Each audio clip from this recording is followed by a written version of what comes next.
Okay, can y'all hear me? Make sure you can hear me.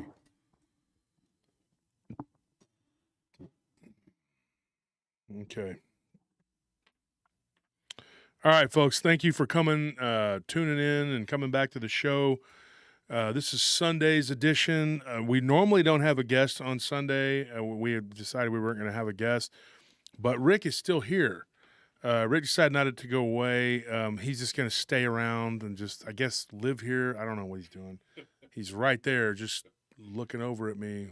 My wife hasn't kicked me out yet, so with his accusatory eyes just staring at me. It's just unnerving.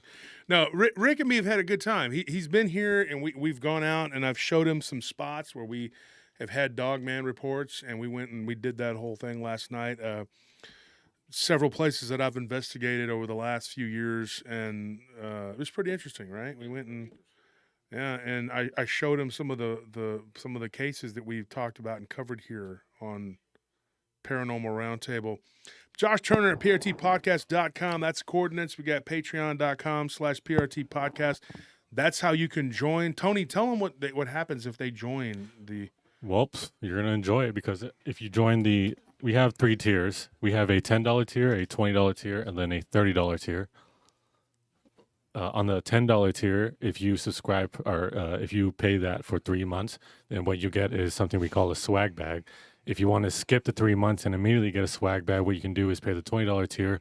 And if you want to skip all that and even get a better swag bag, you can pay the $30 tier. I think the $20 tier is a book and then some other stuff. And something else. Yeah. Then you're guaranteed a shirt or a hoodie if we have the hoodies in stock, or if it's cold. It's not really, winter, yeah. It's not winter, but we have the newest shirts we'll give you, and then we give you 2 autographed books with the super swag bag along with a lot of other knickknacks. It's all a pretty good deal. The $20 tier and the $10 tier are the same, except the $10 tier, after 3 months, you get, whatever. And then the $20 tier, you get, and then the $30 tier, you get a better one. That's all it is. But anything you can do to help, even if you're not a $10 tier, whatever, just being a supporter really helps the show. It helps us to be able to do more work, do more investigations, and put on a cool conference like we have going. The conference, go to Eventbrite. Paranormal Roundtable presents 2nd annual Dogman Encrypted conference. Encrypted conference. There you go. Titan says, "Do you still show me as a Patreon?" I don't know. I'd have to go in and look. Titan, I don't think so. I'm not real sure about that. So I see everybody coming in right now. Seeker says, Josh Turner wears a Dogman fingernail around his neck. Yeah, sure. That's what that is. Yeah. Proof that it's actually flesh and blood and evolutionary. It's that proves it right there. Well, so me and Rick were talking. Rick Atrastain is in the studio. Like we had him here on Friday. Somebody says, I believe you're still listed as a patron. Yeah. Okay. So yeah, we had Rick here on Friday, and one of the things I got people saying that I didn't let him talk enough. Well, I had a lot of things to say on Friday because, I have to go all week before Friday, and then Sunday I end up, I should have saved it for Sunday, but Rick is here, so I'm going to try to let him speak. Sorry, I didn't let him speak enough. I thought it was 50-50. When we looked at the time or whatever, it looked pretty even. But people really get on me about that. So I don't want to do that because it just seems like, it upsets people and they get real like emotional or whatever. Like they get aggravated or something and they trash me for that. And I'm not so worried about the criticism, but I don't want to be rude to my guests. So here's one thing I'm going to say. We had a long and interesting conversation yesterday over dinner.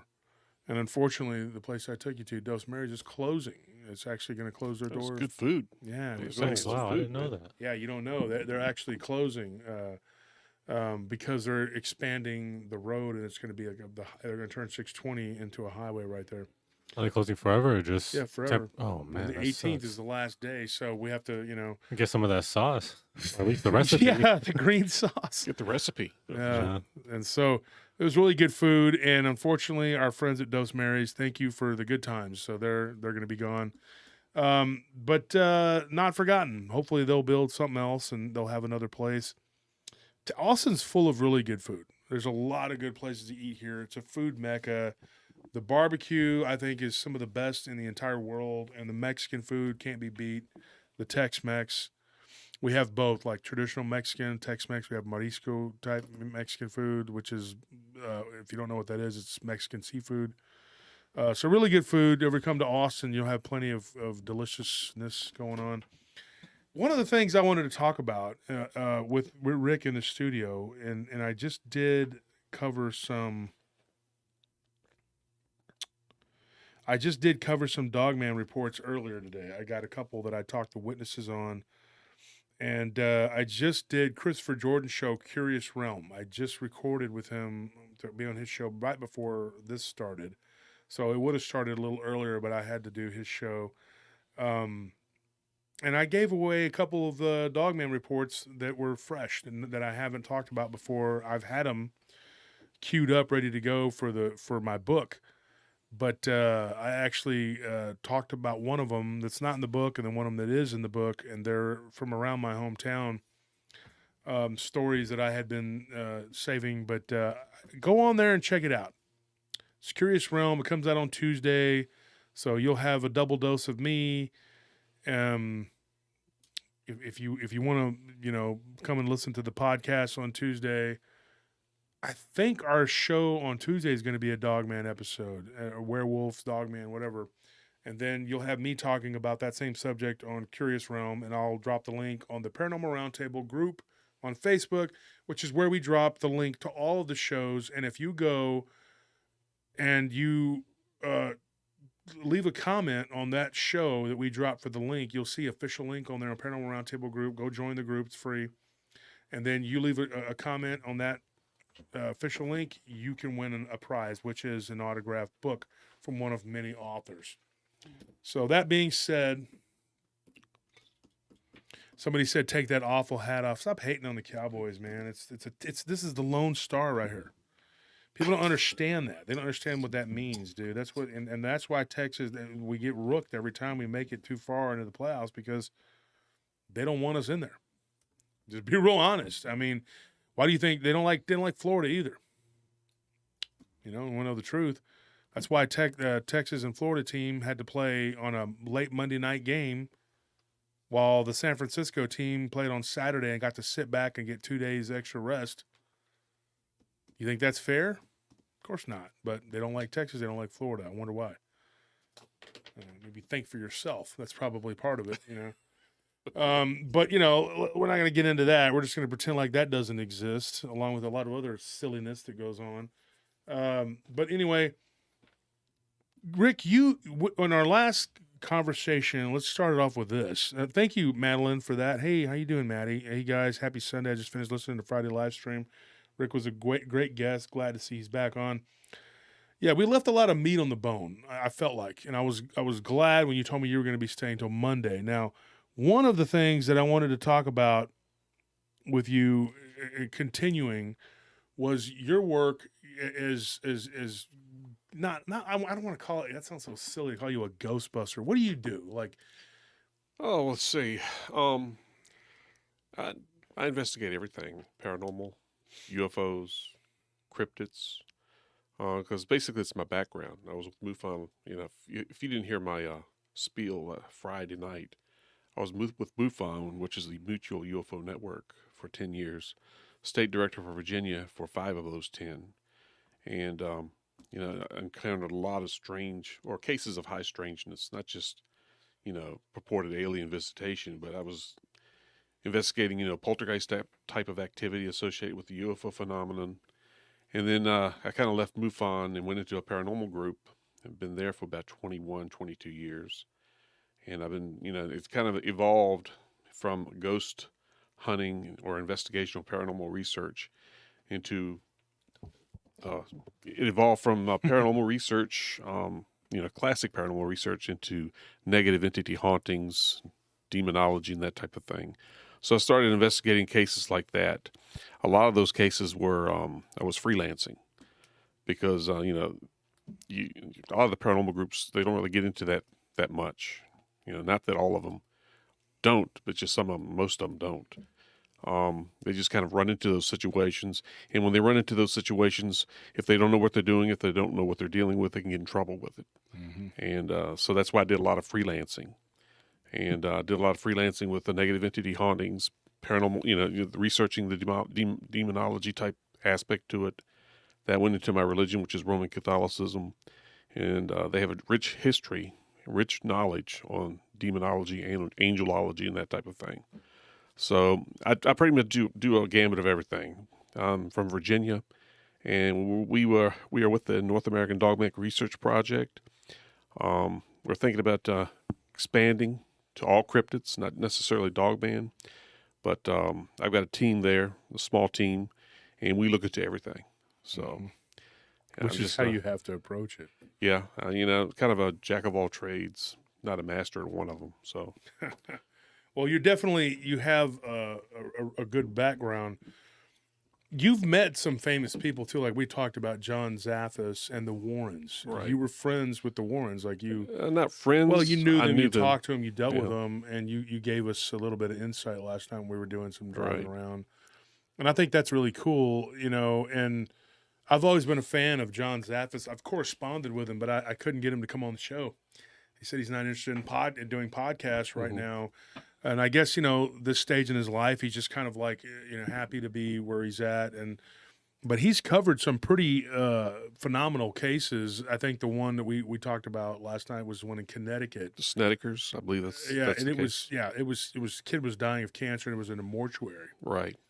And they turned it into a house. And if anybody's not familiar with that case, and John had said that he went down into the basement and he was confronted by a very powerful demonic entity. Breaking one of the cardinal rules, and one of his own rules was to not be alone, because these things like to isolate you and kind of make you be, they'd like to get you alone so they can attack you. I know that from living in a house and dealing with these things. They do what they do. One of the things that really disturbed me, I just watched that movie Nefarious. Okay, now my wife, let me tell you what, talk about bad dream. My wife was playing the other day. She had insomnia. She's had it for a couple of the last, 2 out of the last 4 days. She's just been having some issues, and it's really because of me and my sleeping. My mask has been messing up on because I have sleep apnea, and so we figured it out. It was very simple. The little seal on there had broken, and it was not very old, and we were like, "What the heck's wrong with this thing?" So I kept waking up with it, and my wife's such a worrywart that she stayed up with me, bust her heart for 4 hours, watching me sleep. Right. Well, then she decides while she's watching me sleep, I'm just going to watch a show about demon possession and see what happens. And so I'm laying there, and I'm like, "What? And she said I kept moving around in my sleep. Well, heck yeah, because you were watching some demon, talk to this guy, and yeah, that movie's it's pretty realistic. It was very very and when they talk about when the demon talks about that, and one of the things that was very interesting, and I was going to ask your opinion on this. Now he talks about his name meaning nefarious in the Chaldean language or Phoenician language. Okay, sorry, very closely related.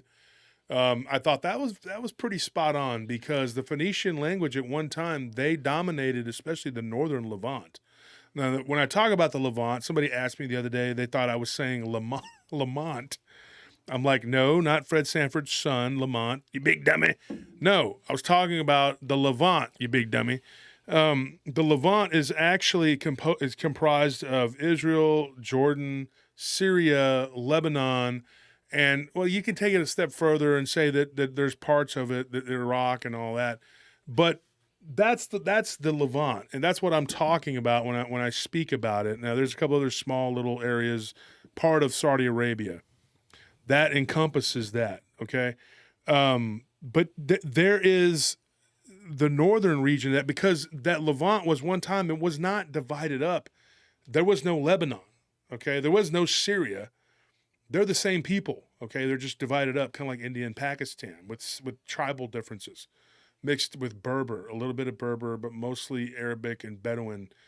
People are like, oh, that's all the same. No, it's not all the same. It's very different. And when the Europeans divided up the map, much like the Asians, they did the same thing. They take over a region, and they're like, Oh, you're from this tribe and you're from that tribe. Well, guess what? You're now neighbors. We don't, because we don't care. So we're just going to make you all the same, whatever. Jordan, not really a country, not really. It was just made up, and they carved up a map. And then Palestine was where Israel is now. Palestine was a country, and what separated them was the river. And it was basically like you had all this region. It was just one big region. Now, in that region, and it's important to know this, there are several cities and places that were considered haunted. Al-Madam in the Arab Emirates is one of those cities. It's a ghost town now that's said to be inhabited by the Djinn. And then, of course, there's Baalbek in Lebanon. And then, of course, you talked about Petra in Jordan. Right. We're going to get into those in a little bit, and I'll explain to you why it's important or whatever. That's why I'm giving you a little bit of a brief history lesson here. Somebody said the other day, I hate history, and I hate when you talk about it. Well, guess what, dude? You were wearing a soccer shirt, and I hate soccer, and I hate when people do it around me. So I guess we both are discontent with one another, okay?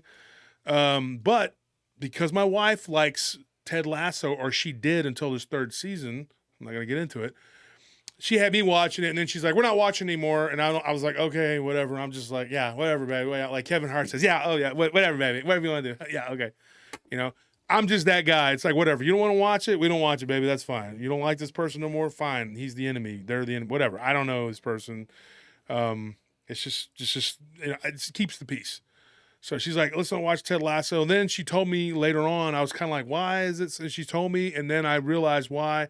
So we don't watch it. But she got into soccer because of that. So I did have to buy what is it called? The FC, what is it? The Austin? Oh, yeah, Austin FC. So if you see me wearing the soccer shirt, it's because my wife is forcing me to. Help me. Help me. My wife was like, what was that? I said, I love you. Love me. Now, my wife's cool. She's great. I'm blinking. Okay. See? Joking, man. That's a code. Morse code. That's a code right there. She's going to kill me, man. She knows I'm playing around. So anyways, if you see me wearing the jersey, I'm a big soccer fan, but I will support the local team. Why not? I don't care. I mean, it's not like a big deal to me, but she likes it, and she got into it and started kind of paying attention to it. So, if she's into that, more power to her. But so what we're talking about here, and what we were talking about last Friday, we were getting into some of the possession and stories and how one becomes possessed, and talking about exorcism, right? And my guest here is well-versed in the hierarchy of angels and demons, and also about possession. And some of the things you were saying on the last Friday's episode was very interesting to me. You were talking about legalities, yeah, and how these things do everything from a legal standpoint. In other words, they can't just come and possess you. And in the movie Nefarious, which they tried everything they could to block that movie. Yeah, we couldn't find it anywhere in Austin to watch. A priest actually had to go in there and bless the set because they were having so many problems. Mm-hmm. It's the same thing with the movie Exorcist back in '73. Oh, man. They had a whole lot of problems. I mean, some people were even killed, and they had to have a priest come in and bless the set on that of that particular movie too. So these things don't want to come out. They don't want knowledge of them to be disseminated to the general public, and they'll do whatever they can to stop it. One of the things that Anthony, and I want you to, do you have that quote from one of the critics? Because, everybody knows that critics, when there's a movie that comes out, you need to go and listen to these people who've set themselves up as the authority on movies. Unfortunately for us, the authorities on movies are always one-sided, and they always support one particular side, and everything comes from that side. And if the movie deviates from that social norm that they have created, then the movie sucks. Okay? And some of the things that they say, and I'll tell you this, you need to go check out this movie. It's really good. Okay? One person said on there, Glenn Beck is in that movie, and if he's in the movie, I'm not going to watch it because it's Glenn Beck. And I'm like, okay, what does Glenn Beck matter in the big scheme of things? He doesn't. Who cares? Okay? He's on there for 5 minutes. But because he's on there, This person was determined that they weren't going to watch the movie. And there's some things that are said about, society and things like that. So there was a lot of people who were bashing it. And you can tell when these people, they have a problem like with the movie and from a societal, perspective of what they want. If it's not sick and gross and twisted, then they're not going to support it. So Anthony's pulling up one of the, is this it right here? Yeah. So this guy's name is Bill Goody Kuntz. Bill Goody Kuntz. Okay. Yeah. If that's his real name, dude, he probably got picked on in school every day and probably deserved it. Anyways, folks, the Arizona Republic gave the film 2 stars of a possible 5, stating that it lacked subtlety and that the expressed views of the demon were simply a mouthpiece for the filmmakers. Oh my gosh. You can take it off. Oh my gosh. A movie was made where the people that made the movie put their ideas into the characters. Oh my gosh. What is wrong with these people? These monsters, these beasts. Who does that? Who makes a film and puts their ideas into that film? Oh my God. I was almost like, oh my God. Like, who does that? How about everybody? Arizona Republic, Goody Coo, whatever your name is, Booty Coo, whatever. Who does that? That's pretty much everybody. All right? You can watch anything. You can go watch Fear and Loathing. And even though it was a drug-fueled trip through madness, it was still Hunter Thompson putting his spin and whatever into the show because it was the book. Everybody that makes a movie, go watch Michael Bay Transformers. And there's a billion explosions. You know why? Because Michael Bay is putting his whatever into the movie. So whoever makes the movie is going to put their ideas. Watch me make a movie, okay? Watch what happens, okay? Then you're going to be really offended because it's going to be full of truth and people are just like, it burns, the truth. They hate it. They don't like their paradigm being shifted and whatever. And I'll tell you right now, that was one of the dumbest things I've read in a couple days. And my IQ points from reading the reviews is my IQ now dropped low. I cannot foresay the words come because IQ lower now. Reading these people. Seriously. Okay. So I can't say enough about how stupid these people are and how transparent and lack of subtlety they have because they're putting an agenda into everything like sucralose. Okay, don't eat, don't drink it, don't eat it. It actually messes up your DNA.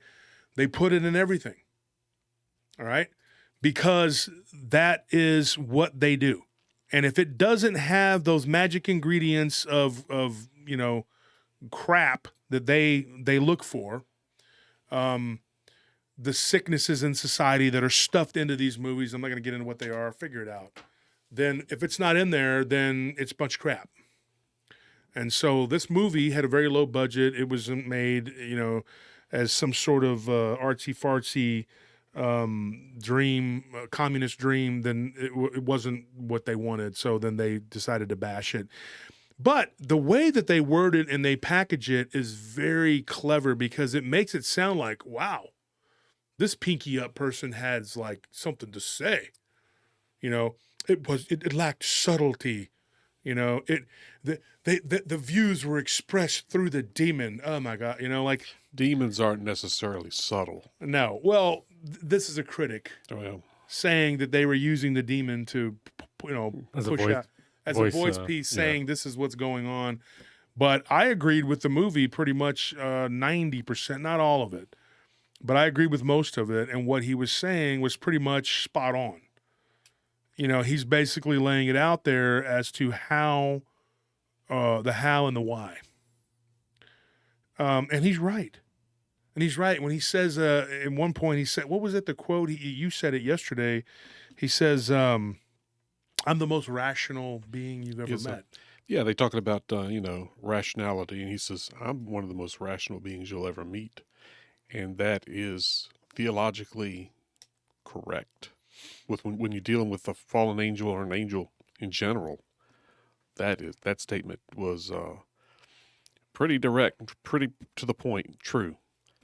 So, and you have to understand too, when they made this movie, they had an exorcist as a consultant with the movie, and a lot of the stuff that was involved in this dialogue, it possesses high theology if you don't recognize it. And I think a lot of this stuff actually, this dialogue actually occurs between demons and exorcists and so forth. So it's not necessarily made up. This type of stuff happens, and this type of conversation happens. So, Yeah, Bradford Johnson says, "Are Djinn made of black smoke? Move like a snake?" Well, snake is one of the forms that they take. It is said by the Arabs, and I'm talking, this predates Islam. It predates the belief in these beings, predates Islam by a long ways. And if there's a book I've recommended to people to read. It's called Legend of the Fire Spirits. I recommended it to somebody, and 9 months later, they still hadn't read it, and they were still asking me questions. I call those people ask holes because they keep asking and they don't. And I'm like, "Did you read the book?" And the guy's like, I was in jail. "Oh, really? Really?" That's You're weird, not because I saw you on Facebook. "Oh, I smuggled a phone in, and I was in jail, but I started a gang called the Christian Knights of Solemnity. I don't even know what that word means, but then I did," and he made up a whole big. I said, "Okay, dude, that's cool. You don't have to lie. You just didn't want to read it. What were you doing?" Josh, you're not being Watching subtle. TV. You're I'm not being subtle. You're not being subtle. Exactly. He didn't Not have- being subtle. He didn't have time in jail. Exactly. He was washing his clothes every day in jail too. I guess so. So I said, if you would have told me, I would have smuggled you a book into jail for you, to read. But people don't want to read, and that's a problem. But if you read that book, it tells you a lot. But there are different legends of these creatures from all the different regions. And that book covers a big chunk of the Middle East, not just the Levant. But it talks about the different stories and legends of these beings. But universally, across the Middle East, it is thought that they cannot take the form of a wolf. Now, in the Arabic translations, and it depends on which translations you get. Now, the Pashtun they're not Arabs. Okay, I had somebody the other day talking about the Arabs from Afghanistan, and I'm like, that's silly to me because there are no Arabs there. I'm like, when did Arabs show up in Afghanistan? I was like, there was an invasion years ago, and they interbred with some of the local inhabitants, but they kind of faded away, and then they were actually driven out. So there is no Arab people. They're not Arabic, and the prevailing people there are Pashtun, and they have their own beliefs. And what they believe the fire spirits are, the Djinn, they believe that there is this creature, and this is the same in Azerbaijan. It's the same in Kazakhstan. They have this belief. And Derek Jones says you should do a show on demonic symbols, rituals, and connections with cryptids. We've actually talked about that some, and on the AI, the computer stuff, whatever. But what these people believe about these beings is that they can take the form of a wolf-like creature. And you know what it actually looks like when one of them tried to describe it to me? And of course, this guy used to live with your family. He was, I know you're talking about. he introduced me to a guy that did patrol for us for a while. He was actually from Afghanistan. He could draw pretty good, and he actually drew me a picture of one of these creatures. And you know what it looked like? It looked like the Amarok that Ken was looking for on his Ken Garrett was looking for on his show, Missing in Alaska. Another good show if you go check it out. I was on the phone with him earlier. And we were going over some Dogman reports, and I got another Bearman report from my friend David Weatherly. So some more weird stuff going on. But when you looked at this creature, and so I asked this guy, and I guess we could say his name. It doesn't matter, right? I don't even know what he's doing these days, but we haven't seen him in a few years. But I asked him. I said, "What does this creature do?" His response was weird. He said it was a type of Djinn, but it ate ghouls, which got me thinking. And I was like, okay, so I wanted to know more about this subject. This was years ago when he told me this. So I went and I looked it up, and I found a book. And that's where I came across that book. It's the same book that David's read, and we both had gone down the rabbit hole, and we spent an hour talking about these subjects. It's universal. There's like 6 or 7 different regions in this book where they talk about this Naguela, Nagula, Guela, Goila, whatever, and it sometimes has an N, sometimes has a G. But if you look it up, what it is an animated corpse that eats people or drinks blood. Sounds kind of like a vampire, right? Yeah, okay. sure. Now, this creature will cry out, I am being killed, I am being killed. And this wolf, which doesn't translate to Ayub, whatever they call it in Arabic, it's different languages, different dialects across Iraq. They all have different versions of it, but it is the same creature. But it doesn't translate to wolf. It translates to like upright wolf or man walking wolf. So it is literally like a dogman. And we have a couple people from Jordan that work for us right now. And Anthony, if you remember when we were at the mall, we were talking to them one day, and they were fixing one of our other guards' car, and he was telling us. I mean, his name's Ayman. I guess I could say his name, right? Ayman. Ayman's a good guy, but he was fixing the car, and he when we talked about this creature, once it was described to him, he goes, "Oh, I know this creature." He's like, "We see these things." And he said that there's some that are small and they run around in packs. That's what he told us. And it was very intriguing. And then his dad started talking to us about it. And my friend Mike that was with us, whose vehicle they were working on, he started talking to, and he said, "You talking about a dog man?" Because he follows my show. He's a good friend. And they started talking about it. And then they said that there was another creature that it fought with pretty regularly. But he said that these creatures don't really mess with you if they're by themselves. But if there's more than one, they will attack you. Kind of like a pack mentality. Pack mentality. But they will actually kill. A lot of the local inhabitants won't mess with them if they don't mess with them, because the Neguela is something that they fear more than that creature, and it'll kill it. And so when you talk to them about what this Guela, Neguela, whatever is, everybody has a different version of it, but it's still kind of the same thing. It's like a zombie-type vampire that kills you while you sleep. And so it'll literally feast on your blood till you die. Typically, they're females, too. Now, that could be an Islamic bias, too. I don't know why it's the female. But it's a hag-type creature that'll come, and it can turn into like a smoke and disappear, and then it reappears as this sort of ugly, misshapen creature. That's kind of the same as the myth of the succubus, that type of, creature, being, absolutely. or whatever. And then, and of course, the bad thing about the Neguela is it refuses to wear the hijab. Just rude, just completely disrespectful. Okay? I'm joking, folks. Oh, what the heck? Okay. It says reconnect. Okay, it just got back. Okay, so video is cycling. It's Lance Armstrong. It's what now. we're talking about. That's Yeah, it doesn't like what we're talking about. It doesn't like what we're talking about. Yeah. Thank you for the donations, folks. Everybody who's donated.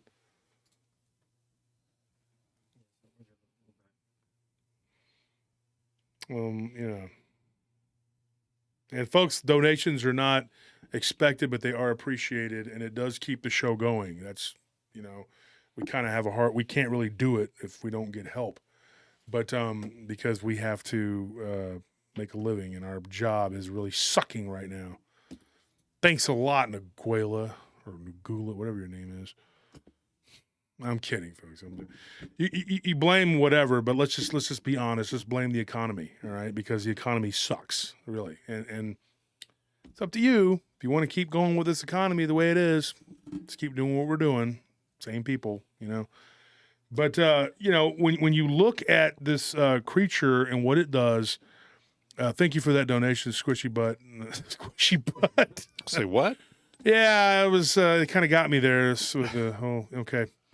But and that's the name they gave. But when you look at this creature and you go down the rabbit hole with this whole thing with the Djinn, you get some really, really weird stories, and I'm going to tell you one.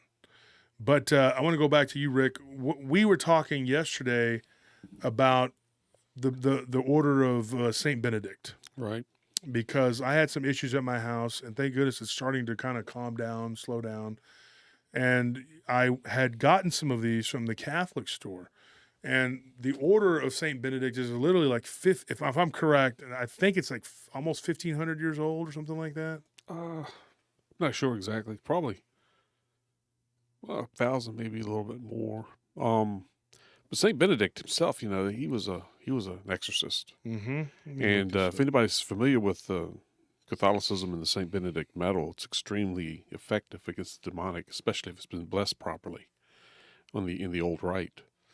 But you know, on the coin itself, I think I've got one with me. Just a second. I always keep this stuff with me. I'm paranoid. I forgot my freaking medal at the house. But Saint Benedict, it has several different prayers in Latin on it. Let me see if I can pull it out. I thought it was one of the most ancient or oldest, whatever. It's one of the, I wouldn't say the oldest, but It was I just looked it up. It was founded in 529.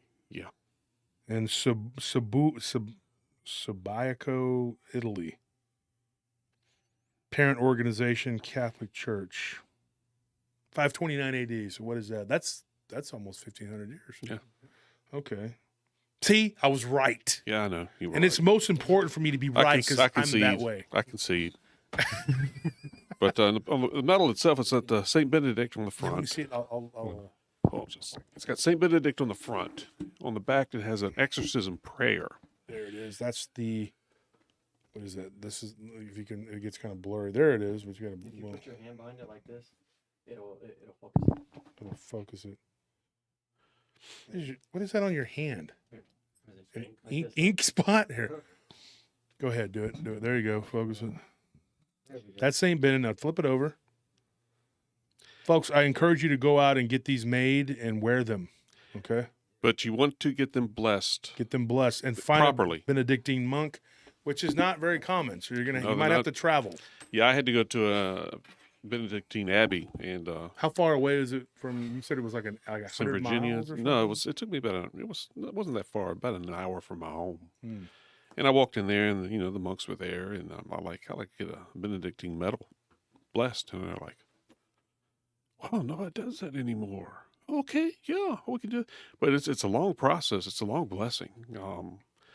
If you do it in the old rite, but it's very effective against the demonic. Yes. Extremely effective. Mhm. And I feel like it's helped calm down some things at our Oh, place. Another question for you, Rick. You were talking, and you were really very interesting guy. I'm not interested. You're a very interesting guy, and I had a great Tell time my wife talking to that. you. Bobby's a very interesting guy. Of course, he was waving a gun around, and he had a bottle of liquor in his hand. Help! No, I'm just kidding. He's like, She just gave a $20. thank you for that donation. And also, Jordan Cogburn, thank you for the donation. Bobby, thank you for the donation. Have we got the money, babe, in the account? He's like, I'm being on the show. That's a donation already. What are you doing? Like, No, it's fine. no, but Bobby, yeah, he's a very interesting guy. Okay, and like I said, when somebody's waving a gun around and they're drinking tequila straight from the bottle, you kind of have to go along. With Yeah, Dancing they're on the- great at that Dancing on the point. table. You're like, you're great. You're wonderful. Dancing on the tables, calling biker gangs, Chevrolet clubs.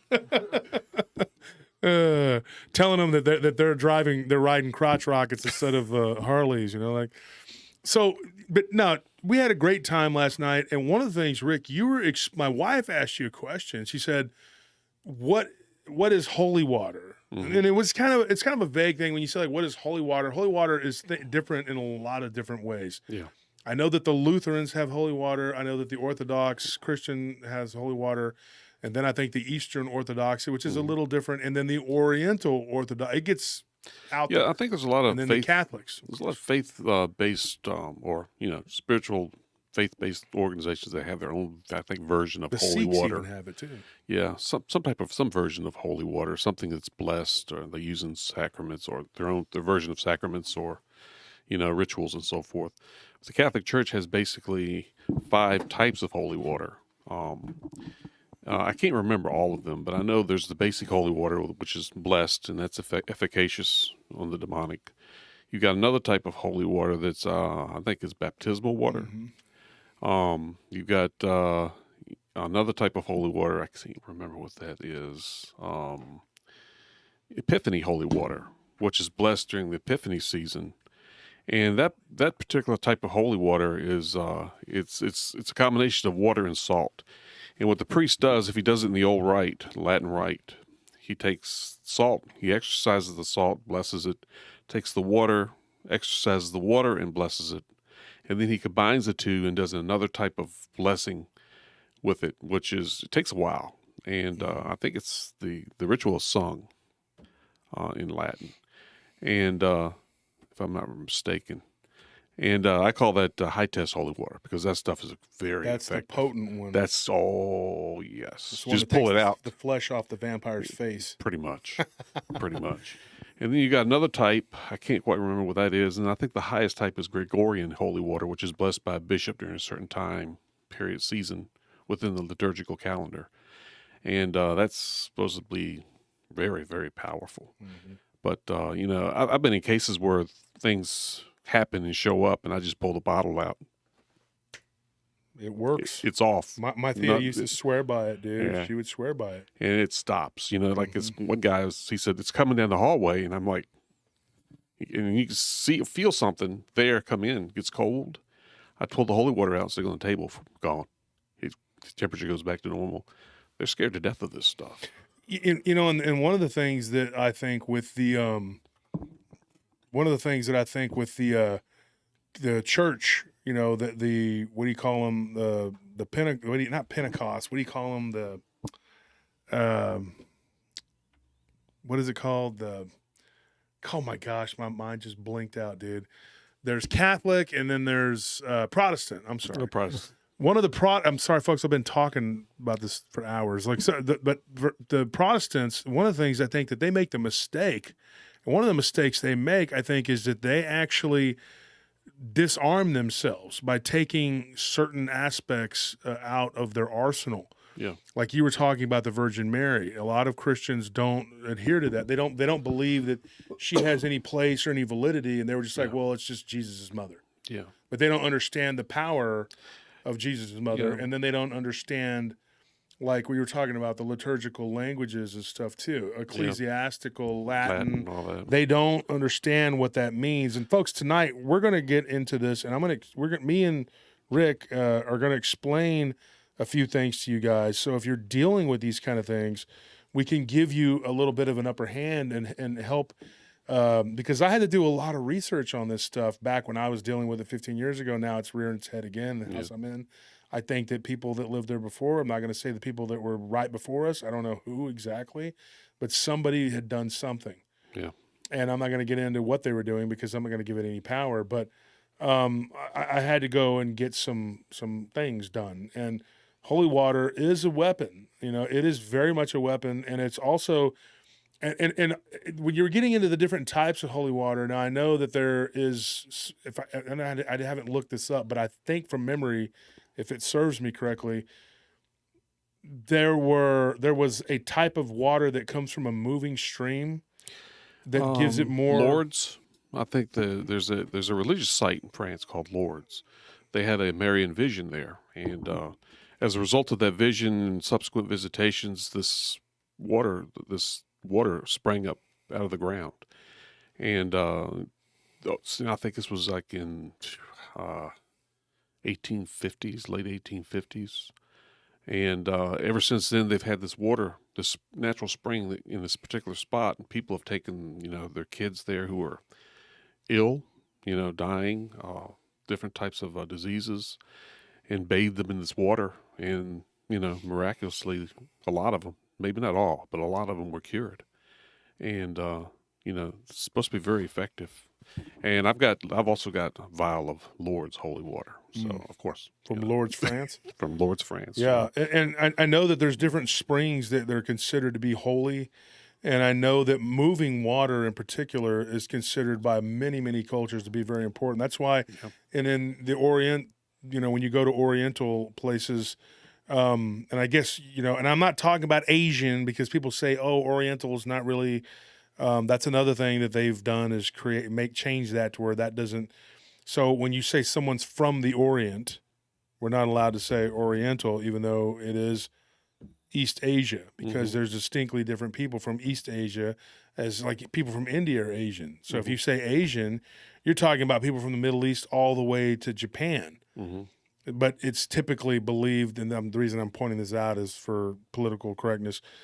It's held that when you say Asian, you're talking about like somebody like Tony from Vietnam, or somebody that's from the That Orient. region. Yeah, but there is an Oriental belief, and I mean people from the Orient believe this. So I'm just making sure we clarify that, so nobody says you're being not politically correct, whatever. In the Orient, they believe in running water, Yeah. and it brings prosperity. And they also say the number 8 is, and it's very powerful in a lot of cultures. The number 8 is considered to be a number of prosperity. And when you walk into an Oriental restaurant, and I do mean Oriental, I don't mean Asian, because it's not found really in the Indian culture or in any of the Middle Eastern cultures. It's in the East Asian culture, in the Orient. You go in one of their restaurants, they always have the little cat with the little bobbing arm, and they always have a fish tank. And they typically have koi fish, which I think is funny. I was talking to my buddy Simon. He has a Chinese place, and I was joking with him. I said, "Where's your koi fish tank?" And he goes, "Those fish are nasty. They're gross." His parents have a Fujian restaurant because it's from the Fujian province of northeastern China. Mm-hmm. Well, it's actually just eastern China, really, and that's the Fujian province. And there's a whole story behind why it's called that. But his parents have it. He goes, they have a giant aquarium and this little sidelight there. Koi are very nasty fish. They create a lot of ammonia. Am I right? I mean, they do. And so we're into aquariums, and we have a few in the house, and we know. But they believe in the running water, and they believe in having fountains, and it's very important to them in their culture that they have that. And one of the things that I've come to understand from dealing with people from all over these different cultures, if you go into an Indian, which would be Middle Eastern, I guess. They call it the Middle East, but the Middle East is not really the Middle East. The Middle East is actually, it's far Western East, really. Southwest Asia. Yeah, and Somewhere in that area. Southwest Asia, yeah. And Middle East is really India, Pakistan, and those regions. But they tend to, depending upon what their belief system is, they'll have a little elephant. And folks, if you want to make friends with them, and you go into a hotel and it's run by Indian people, you can tell because the little elephant guy they have is named Ganesh, and he is the god of prosperity. And they a lot of them are hardcore. Like they believe if you don't have Ganesh out there, you're not going to make money. Right. And I had one of them. He was a Gujarati. They're from a region. The port city was founded by Bactrian Greeks, and so many Greeks migrated there after the conquest by Alexander that they ended up literally interbreeding with the population and creating a subsect of people. Mm-hmm. And it became a Hellenistic type city, spice trade, all that went, and the Gujaratis became merchants traveling all over the world. And they took a lot of their legends and stuff with them. And this guy was telling me, he's like, my statue, my Ganesh broke. He goes, last Saturday. This was like on a Tuesday. I'm like in the middle of the slums in Houston, right? And I'm just like, yeah. And I'm talking to this guy, and I made the mistake of just telling him, oh, you're Gujarati, huh? And we started talking, and then he started telling me all these woes he had. And I'm like, oh, man, I'm just tired. I just want to go to sleep. And I said, yeah, man, I get it, man. I get it. And he's like, yeah, Ganesh broke, and so we're having problems. We haven't had any guests. We've had 2 per day for the last 3 or 4 days. That's interesting. Yeah. And I was like, wow, that's so I kind of thought about it when I went to lay down and go to sleep. It kind of hit me. I was like, what is going on with that? Because I couldn't go to bed after that, even though I was dog tired. And I was coming back from Louisiana, and I just couldn't drive anymore. I was on the far other side of Louisiana, near Mississippi, or the border, And so I was tired. And I was laying there in bed, and I was like, what does that mean? Because Ganesh, I don't believe like he does, right? Mm-hmm. But is belief such a powerful thing that this guy has made it happen to where it's like, is it such a powerful thing that he made it happen to where he believed that without Ganesh, he wasn't able to make money, so that because of that, it kind of became a self-fulfilling prophecy to where maybe he put the energy out there to where he didn't make money. He bad vibes out to the cosmos. Maybe that because of the belief, right? Yeah. So belief is a very powerful thing. And then why that's important, I'll tell you why. Because the holy water thing, okay? Mm-hmm. I had somebody tell me that the only reason that holy water works is because we believe it works. We have this belief that if we use it, that it will affect whatever it is that we're using because you believe that it works. Yeah. So like if you were to be on the Lost Boys and you put it in a water gun, you sprayed vampires with it, it would work in the way that your belief makes it happen. Kind of like faith works. Yeah. Type, it's kind of that you believe so hard, and the faith in the belief does it. Something like that, yeah. Yeah. But a lot of people, there have been some people who have had experiences with these things who didn't believe in holy water, used it anyway, and it worked. Mm-hmm. And that's interesting in and of itself. So, but I don't know where that would fit in. I was also going to say, like, there's plenty of, I think, people who have accounts of when they use things that are supposed to repel things, that it didn't work. Yeah, and there's also Like, it goes both ways, I guess. sometimes a certain exorcists use a test for people if they're conducting an investigation to see if somebody's extraordinarily diabolically influenced, and they'll sit there and they'll give them certain tests. And sometimes they'll take tap water and put water in 5 different containers and put it in front of them, and put tap water in maybe 4, and holy water in another one, and then they'll mix it up and they'll just have the person say, take your finger, put it in one bowl to the next, and a lot of times they react to the holy water. Sometimes they'll just put nothing but tap water, unblessed water, in all of them, and they won't react at all. And if somebody does happen to react, then you know that something's wrong. So they have a lot of tests like that. So it's not that it's not that, in my opinion, it's not that so much what we believe. I mean, you may not believe any of this stuff, but these entities do believe it, and they do react to it. So it may be some validity in what you say, but then there are certain circumstances that might I'm not contradict saying that, that this is what I believe. Yeah. I'm just saying that this is a very common theme that people are like, oh well, it only works because you believe it works. Because when I was a little, but folks, let me give you an example. When I was a child, I wanted to fly.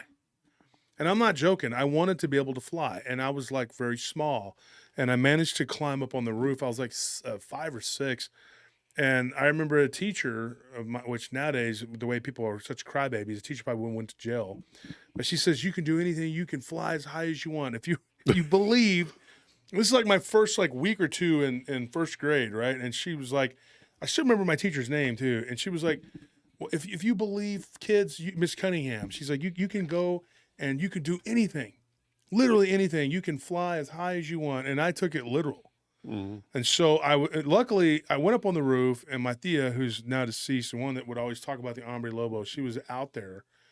By the grace of God, she showed up, and I was a little dumb kid. I wasn't and I thought if I close my eyes and I really focus on this, I think I can pull this off. And I think it's just like divine intervention. It just happens. My Thea drove up, because she was coming over to, of all things, to make mole. We were talking about mole yesterday. Oh, mole. I love mole. And so she was coming, and she made the best. She made it with peanut butter, but she was driving up to and she saw me, and she's like, Mijo, get down. And I had my eyes closed, and I was about to step off of the roof, and in the house we were living in, and it was just like she showed up. But thank goodness, because she was staying with us for a week or two. She'd come to visit. We live in West Texas. And so belief is a very powerful thing. My dad took me up to the roof, and he said, do you believe that if I drop this rock that it's going to float? And I said, well, no, you have to be holding on to it. Mm-hmm. So what he did was he made a little example of this. The neighbors had a trampoline. So we literally pulled the trampoline over there. And he said, okay, so he dropped the rock. I said, well, that doesn't prove anything because it's a rock. He goes, okay, close your eyes and believe really hard, like you were believing, and then jump. And I did, and I bounced up in the air, and I realized you can't fly. There's some things that just cannot happen, and then the laws of physics, But I was like, as a kid, I was a dreamer, and I thought, I could dream these things and it would happen. That's the love of kids, man. But it's not real. It's like there's certain aspects of our reality that are just unshakable. Yeah. And that's like the laws of physics, right? But there are times, like what you were saying about a priest when somebody came up. You want to talk about that? Which Well, I don't want to say it because I want you to say it. But do you remember what we were talking about yesterday? And the priest just very calmly and kept praying. Oh yeah. This is a story I heard. Now I didn't witness this. I don't have any. I wasn't there, but this is a lot of these priests who are experienced exorcists. They, particularly one in Italy, I think it was a Franciscan. He was training another priest by the name of Lambert. The art, I guess you would call it, of exorcism. And Lambert said that he was sitting there, and the priest was performing the exorcism, and the lady who was sitting in a chair, she started to levitate 12 to 18 inches above the chair. And he was shocked. He says he's never seen anything like that before, and he was. And he looked at the priest, and the old priest was just sitting there and looked over his glasses at this lady, calmly walked over there, put his hand on the top of her head, pushed her back down in the chair, and continued with the exorcism. So, he was just amazed and shocked that, he did this. And a lot of priests that are experiencing this stuff understand what it is, and they don't have no fear of it whatsoever. They just call it parlor tricks that these things perform. We talked about that yesterday. And he says you don't pay attention to what it's doing. You don't pay attention to that. You pay attention to what God is doing. And, that's just the attitude of a lot of these very experienced older priests. But, yeah. Yeah, I want to address somebody's comment here. What's up? Just gonna say that's like stoicism on another level. Oh, Yeah, nobody can hear you. So, Sparrow 350 says, dude's basically dismissing holy water, but backs flying swamp bats and alien Bigfoots from Saturn. And see, do you know how I'm making that noise, Sparrow? Like you're like, I'm assuming, I'm alluding to you doing something that you may or may not do. That's what you did. You basically said something that I didn't say. I never dismissed holy water. In fact, I did catechism, to please my great aunt and my grandmother on my other side. But I don't dismiss it. I just made the point that some people will say, hey, because of belief, and then I got your take on that. Now, I wish you would pay attention more closely. Just please put down whatever it is that you're doing. And he's like, I'm responding to what your guy said. Dude, okay, if you're going to be snarky, you can get out, dude. I mean, if you want to participate and be, come correct, then come correct. But don't assume things, dude, all right? You know what happens when you assume, okay? Figure it out. He says, no, I'm not just gullible enough to buy everything that is presented on this platform. A lot of you are. Okay, well, then go ahead and you can get the boot. See you later, buddy. Bye. You're not gullible to believe anything. Nobody's... When you bring somebody onto the show, or I tell a story on this show, let me tell you something. I'm not up here saying, this absolutely is the gospel truth, folks. Buy my book for $19.99 or you're going to be living in a van down by the river. No, dude. No. What I'm saying is this is called conversation back and forth. I think you even corrected me, and you said that you didn't necessarily believe that, Yeah. It was literally the next sentence right after you spoke. So it was like he couldn't even listen to one more sentence to pay attention to that. But that's okay. Yeah. And when you look at a situation objectively, I hate when bozos get on my channel and and then they go and they make comments. They watch at 30 seconds of an episode and then they make a snarky comment on the comment section. One of the things you need to do, because you look really stupid when, and obviously you just don't like me, you're just making attacks when you do this, but you'll make a comment and you'll have 1,000 people on there that'll jump on you. And then they'll be like, you're all a bunch of bootlickers, you're all blah, blah, blah. It's actually because they watched the whole show and you just watched like 30 seconds and made a decision that you didn't like what we were talking about. And I have to sit there and go be objective, because if I don't, then I get attacked on the other side because I'm being gullible, because I'm believing everything that the guest says. I had a guest on the other day and they were like, this guy just believes everything everybody says. And I was over there like, and I was totally believing everything he said, the drooling, I was like, yeah. And I was totally just brainwashed by the person, dude. Yeah, that's me. That's what I do. And then I make a judgment real quick, and then I say, this is the gospel truth, and you should believe it. But if I was doing that, what kind of a good host would I be? If I'm not presenting both sides to it. Now, all I was trying to say before Tweety Bird, or whatever his name is, decided to start making snarky comments about how much of a higher intellect he has than everybody else, because I believe in all kinds of swamp bats and he doesn't. Okay? Point is, holy water's been around for a long time, but the argument will always be made against it that you're just using your belief, and that comes from atheists. But atheists watch the show too, and they will always have some ridiculous, snarky thing to say. I'm not saying that Captain Jack or whatever his name is had that to say, but they will say that, and they'll go, well, you're just using belief, and belief is pretty strong. So, me personally, my absolute personal belief is that holy water does work. I believe it does. In fact, we had no, I guess we don't. My wife took it. It was in the next room because after the Brazilian Exorcist episode, I'll be brutally honest. We had some problems in here. The people next door, they moved out. Right next door to here, they moved out because they had a bunch of stuff going on. All right? I'm not saying I caused it, but, when I did the Brazilian Exorcist and my friend Rodrigo did the translations, he was like having problems at his house.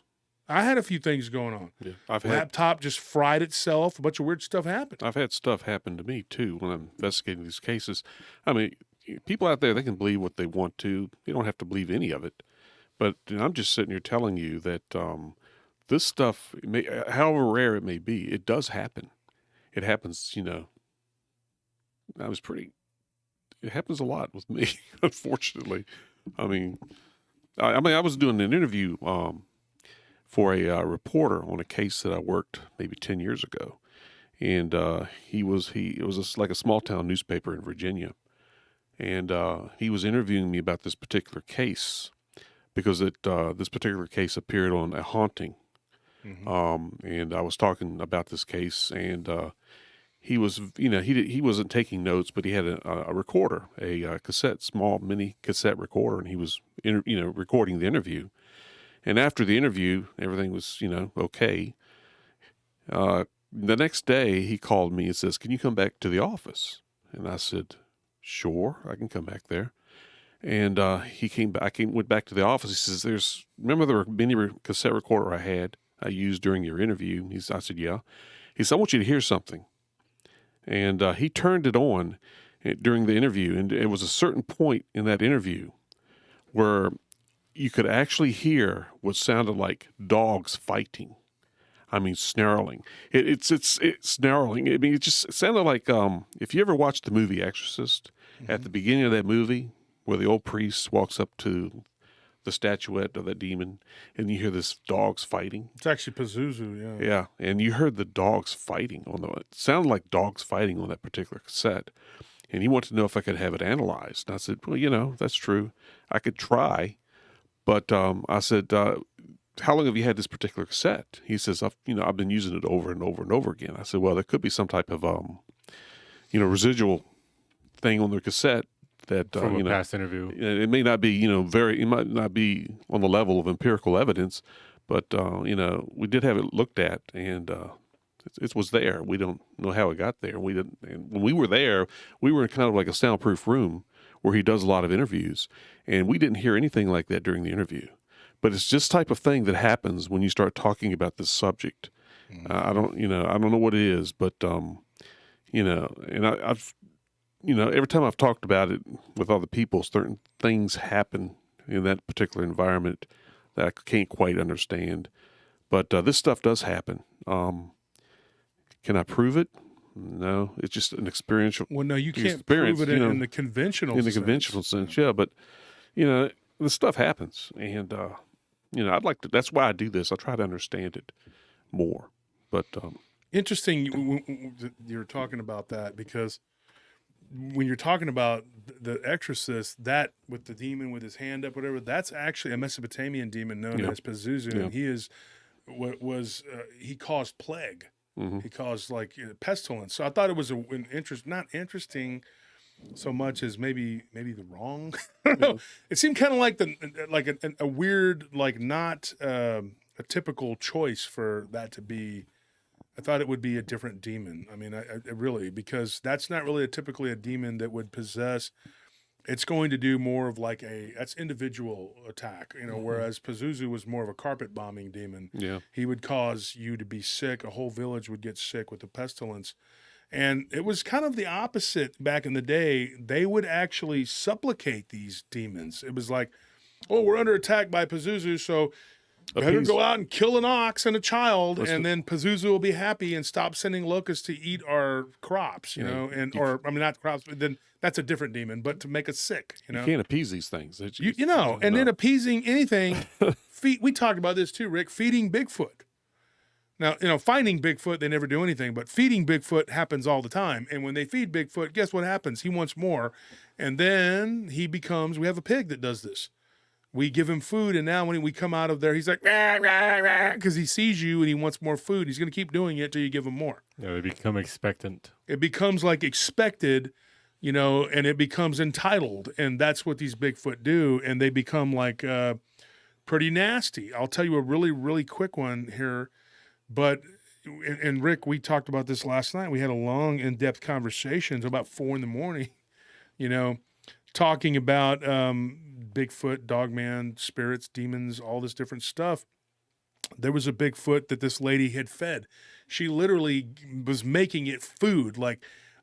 She told me she was boiling potatoes, giving it sausage links and giving it corn on the cob and stuff.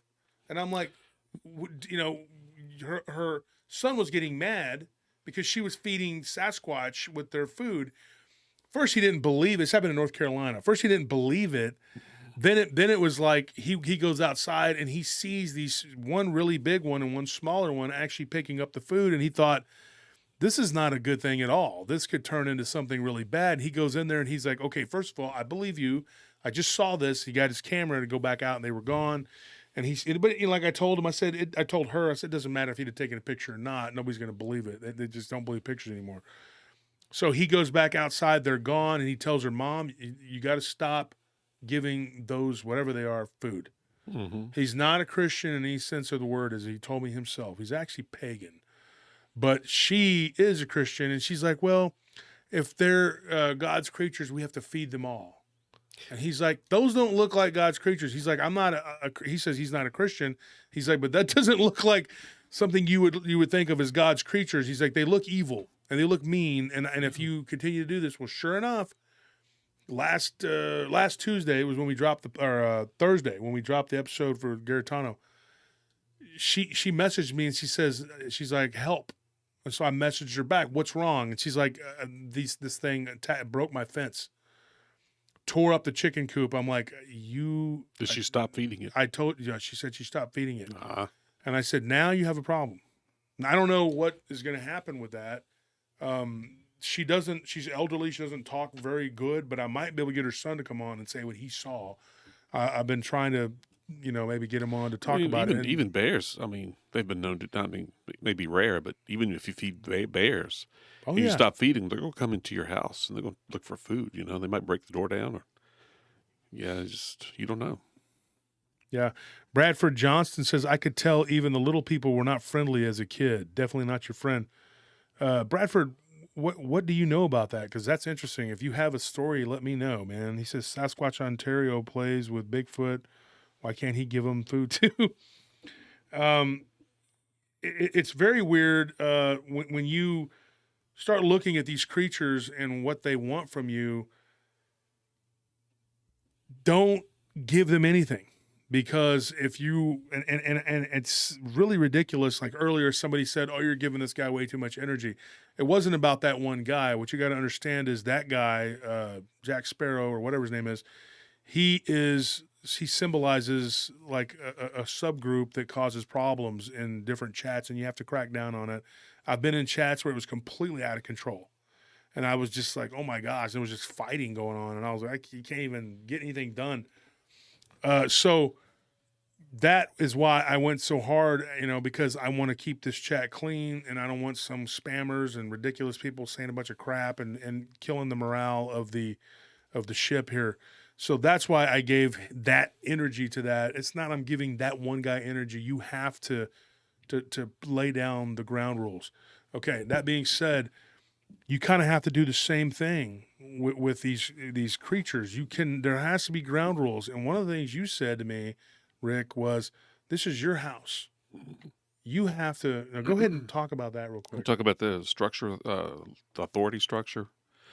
That's just, with the demonic, they play by a certain authority structure that was established by God back before time, space, matter, energy even existed, if you want to believe that. But there was an authority structure that he established that was infused into the angelic when they were during their creation. And this is Roman Catholic theology with regard to the angelic realm and all that when it was created and so forth. But there's an authority structure. It's I think part of it's called the divine economy of authority. God established that there's a structure that exists, and I'll give you an example of what this structure looks like. Let's say you're dealing with natural laws of nature. The natural law of nature, if a person owns something, he owns it. And he has spiritual, not only physical authority over it, but spiritual authority over it. The demonic are these things are very legalistic. They're very precise in their approach to these things. So if the demonic exists in a certain area, house, on a particular piece of property, or around an object and so forth, they, for some reason or another, they were able to get spiritual authority over that object, place, or whatever. And in order to get rid of them, you have to break that authority structure and revoke that permission, so to speak. And it does work. If somebody moves into a house and say, for example, there was some type of ritualistic activity that occurred there that drew the demonic there, occupied that space. Well, they don't occupy a space because they're pure spirit, but they affect a particular space because they affect it because they have, they've been given spiritual authority over that area. Now, if this family moves out, another one comes in, the family who owns that particular piece of property has to break that contract, so to speak, with the demonic. Break that authority structure and assert their own authority over their own property. That works. It's almost magic, and they have to adhere to it. But for example, parents have a spiritual authority over their children that most people don't have, and being that a parent has spiritual authority over the children, the parent could abuse the child, and if they abuse the child, the demonic will look at that and say, well, they've given that authority over to me. And, they might move in. So Somebody said in the chat, Rick, I want you to answer this one. It says, the only power demons have in this realm is the power people give them, both knowingly and unknowingly. They do not belong here and have no right to be here. They count on people not knowing that. That's from Luna Blue. What do you think of that?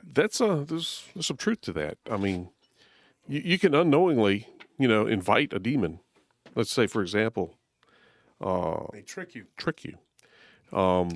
You can invite a demon into your home just by doing some type of ritual, automatic writing, something that would violate the natural laws that you're supposed to live by. But you can invite them in knowingly and, unintentionally. I would say it'd be a better. I was going to say, like, names hold such power. That's probably one way that they try to do it, right? Yeah.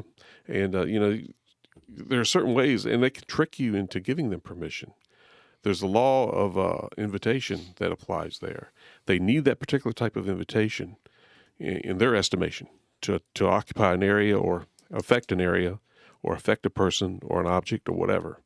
But you have to revoke that permission and revoke that contract, spiritual contract, that existed when they occupied or affected a thing before you can get rid of them. It's a process that you have to go through. So, but in a sense, yeah, she was correct. Demons cannot jump from one person to another. It doesn't work that way. There has to be a lot of permission given, a lot of activity, a lot of things a person has to do. Sometimes it takes days, weeks, months, even years for them to become negatively affected. But eventually they could become very negatively affected by these things by giving it permission like that. Yeah. Couple good comments in here, Rick. Penny Vance says, I agree with that. I do not entertain thoughts or waste time thinking about demons. They Don't. are completely meaningless to me. Giving them thought and talking about them obsessively only, and it kind of stops right there. I get what you're saying, Penny, but the whole point to this is that some people move into places and they have no idea that the people that were there before have allowed these things to be a part of the Yeah, it could be a previous owner or somebody owning the property. atmosphere or whatever. There's the law of invitation. Then there's another thing called the law of attraction. Mm-hmm. These things are, believe it or not, a lot of the activity or a lot of these demonically infested areas can include the property that used to have a slaughterhouse on the property. Mm-hmm. That that creates too. a lot of negative energy A lot of and blood. a lot of blood, and these things are attracted to that. People who are, have a substance abuse problem, alcohol problem, they if they have a bad problem, that affects your aura. These things can see that in a person because some people hypothesize that the aura is darker in a person who has a substance abuse or alcohol problem, and they are attracted to these people because there are open wounds there that they can just seep into, and you have to be very, very careful.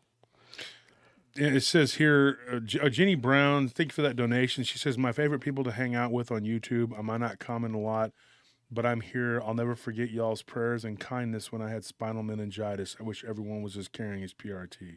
Thank you. Unfortunately, no one is. Yeah, we're the most But, caring. we're the most greatest caring at of all the carings. But no, seriously though, Jenny, that's very sweet. Thank you for that. And prayers always, I take time out of my day all the time to pray. All the time. I mean, sometimes I pray for things that maybe I shouldn't even, and I'm not joking. Like I've said some prayers about certain people that I wish they would just go away from the TV. Like seriously, I'm like, this person has to be doing something bad that, but on that note, and it kind of making a joke, but kind of not, somebody made a comment back here. Mr. Woods says, yep, we have authority over all demons, yet God can allow, we talked about this last night, some demons to affect you to an extent to test you or get you to realize you're going down the wrong path. When prayers don't work. Okay. Yeah. It's according to Catholic theology, all you have to do is commit one mortal sin and you're subject to possession. But God blocks it at 99.9% of the time through mercy. But sometimes he allows them to do certain things so that you can fight these things and become, spiritually, What doesn't kill me makes me stronger. Yeah, it makes you spiritually stronger in your faith, in your life, and everything. But he does allow it in certain instances. Like on Friday where I was talking about St. Padre Pio, Capuchin monk in Italy. I think it's what he was. He was a saint, and he was attacked nightly in his cell. Mm-hmm. Beaten, drug across the floor. And God apparently allowed that to happen because he weathered that particular situation. He became more holy as a result. And when they become more holy as a result, God will use that to humiliate the demon. So he loves to humiliate them, and he uses them, and then he humiliates them in the process. Well, he also shows them your way is wrong. Yeah, that's the exactly. thing, I think. But a lot of saints have endured this type of thing, and for that particular reason, a lot of people have endured this type of thing for that particular reason. Sometimes people don't weather it like they should, and it doesn't turn out really well. But God generally will give you the graces you need to weather these things and confront these things in order to become spiritually stronger and spiritually more advanced than you are. That's just, that's what I've heard. Now, I haven't had a great deal of experience, one-on-one with that type of thing, but that's what they say. It's very interesting. Crystal Dawn says, I think narcissism is a form of possession. Yeah, Mental it can illness, be. because we talked about that. Yeah. What came first? Yeah, it can be. You look at the angelic intellect, it's far superior than ours. They've been around since before time and space, matter existed. And they've watched us and they know us. And even if they fell from grace when they refused to obey God in the beginning, they still have this infused knowledge of the physical universe, and they can still do things. But just to picture somebody extremely intelligent, or someone extremely intelligent, a lot of knowledge, who is narcissistic, and that's a lot of the demonic are very narcissistic. Mm-hmm. They're ego-driven. They're very ego-driven because their basic sin is pride, and they want worship. Yeah, and worship comes in the many forms. Like recognition. I had a friend that was obsessed with this one particular video game when we were kids. And he had a Saturn of all things. It was called a Saturn, which is Saturna. But he had a Saturn system, and he played that game all the time. And it's like, I came to the conclusion that I think the game was evil. I'm not even going to say the name of it because I think it gives it power, and somebody might go and play it and get, it's like, what was it called? Anthony Polybius that we talked about with Gaetano. I was sitting there going like, and then all my friends started playing this game, and I'm like, what's so great about it? I didn't play it. Mm-hmm. And then one day I did, and I thought, this is a very addicting game. Mm-hmm. But I started noticing, it seemed like there was something about it, like maybe some subliminal imaging or whatever. Because after I played it, I started seeing 666 in my head. Mm-hmm. And I thought, what is that? Like, okay, was that something that was caused by the game? And if a game designer wanted to, they could put a lot of subliminal imaging in there, even easier than it is on TV. I don't know about the gaming world, but well, I do. Because dumbass right here. But there have been my French folks. I'm joking. Tony over here. There have been groups satanic groups that have cursed certain types of music. Mm-hmm. The cartels south of the border. Some of them are satanic. They have cursed the drugs coming across the border because in order to make them, and then they use Santa Muerta. They cursed the drugs to make them more addictive. Yeah, and there's a lot of that going on. And I don't know about the gaming world. Maybe it's possible for them to do that too. But Doom was said to have been that way. Supposedly there was. I read from somebody's blog. Of course, Reddit. It's not like the best place to find information, but you do find information. You find some interesting articles and stuff. And this guy was on there, and he was like, of course, he was Clark Kent, so he had to be Superman. So he had to know what he's talking about, because you wouldn't take that handle unless you were Superman, right? But he was on there, and he was saying that one of the people that created that game was actually satanic, and had used the maze and all that. Mazes are kind of messed up, and I'll tell you why. Because Torgamir, that was the name of the Minotaur that killed the children back in the Minoan civilization known as Crete. Mm-hmm. Now, when you go back in time and you go way back and you start looking at these things, then you start looking, and now in Nefarious, remember when he stands up and he's like, your child, and he's talking about the child, and I'm not going to give it away, but he starts talking about Moloch. Mm-hmm. It was very telling because Moloch, they would throw their children in the fire in honor of him. Yeah, he was a god with a little g. Back in the day. He was made in the image of a bull. Yeah. He was like a bull with a bull's head, whatever. A really interesting thing. I got a story years ago, and I got this one. It was out of Argentina. And this guy was driving along a road. And you know how we talked, me and David Weatherly on the show a couple Fridays ago, and we talked about how the Dogman were seen smoking cigarettes at the Skinwalker Ranch. Yeah, I've heard Okay. that. Yeah. is That was, weird. and that was, what's his name that wrote the book, Hunt for the Skinwalker. He's the host of Coast to Coast part-time. He's a reporter from Las George Vegas. Knapp. Yeah, Yeah, there you go. George Knapp. Yeah, Las Vegas. You got Area 51. Area 50. Yeah, Area Yeah. 51. So George Knapp, and he got on there, and he was talking about them smoking cigarettes in the book. Very interesting. These people were he was an Argentinian military guy, and he drove up to a base. Okay. Mm-hmm. And this guy, I met him through on a MUFON like forum or whatever. Like he used to be in MUFON or whatever. Right. A lot of people got disillusioned with it, just like they did the Bigfoot. What's it called? The main one that everybody's used to go to. There was like a database. Carter Bashart was on BFRO there. database. BFRO, yeah, he was part of it, and then he got disillusioned. And it happens. People break away. NADP, people break away. Whatever. But what happened? I started corresponding with this guy, and he says, "Dude, I saw these dogmen wearing like these belts over their shoulders," and he said they had this bull-headed looking symbol on them. Mm. And when he was like, "What are these?" When he asked one of the soldados there, the guy told him. He says, "Oh, those are. We don't talk about them. Yeah.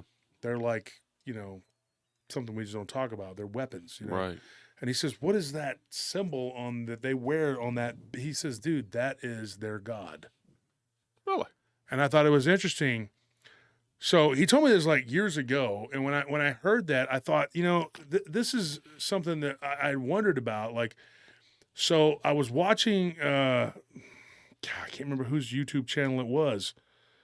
It might have been Darkwater. I don't know who. One of these YouTube channels. And I was watching their live stream, and I was half asleep. And then, folks, I'm sorry if I can't tell you exactly. Don't take this as the gospel word, okay, Jack Sparrow.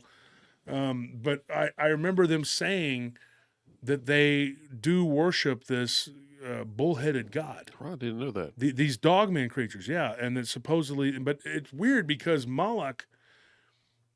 He was the bull-headed god. He was but also it also. If it's the same model, same. Well, he would be a child of Tiamat. Now, if he was the first of his kind, he would have been the template for the bullman, which was Tiamat was the goddess supposedly that created these creatures in the Sumerian or the Mesopotamian whatever, and then it goes on. Of course, we're just talking about the Pazuzu guy. Like that's another one.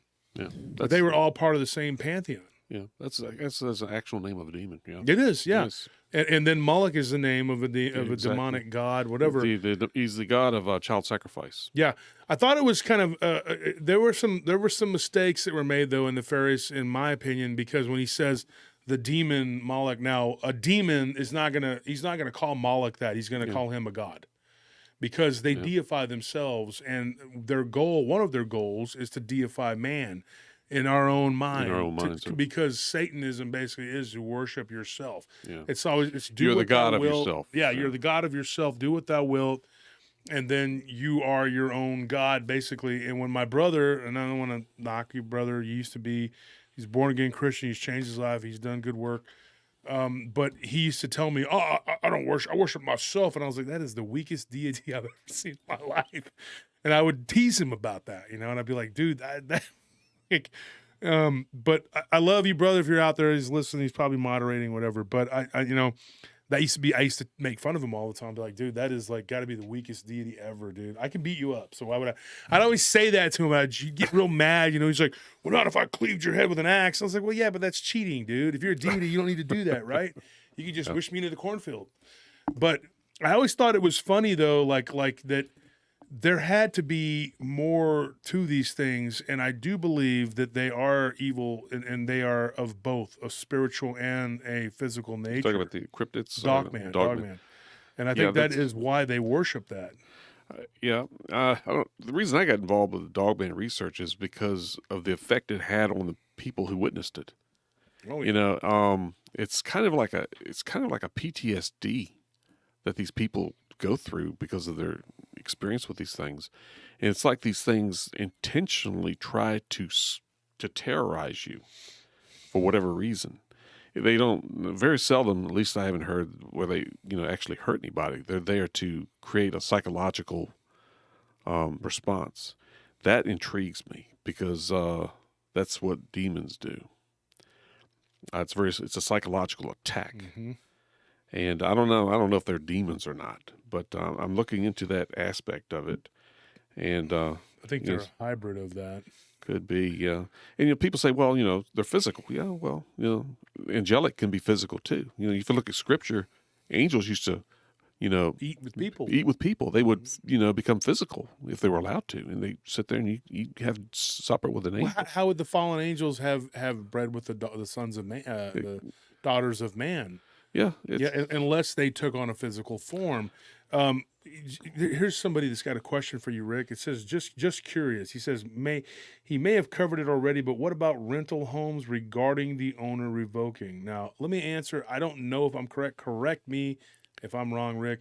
But I believe that once you move into that place, whether you're renting or not, you're taking over that space. yeah.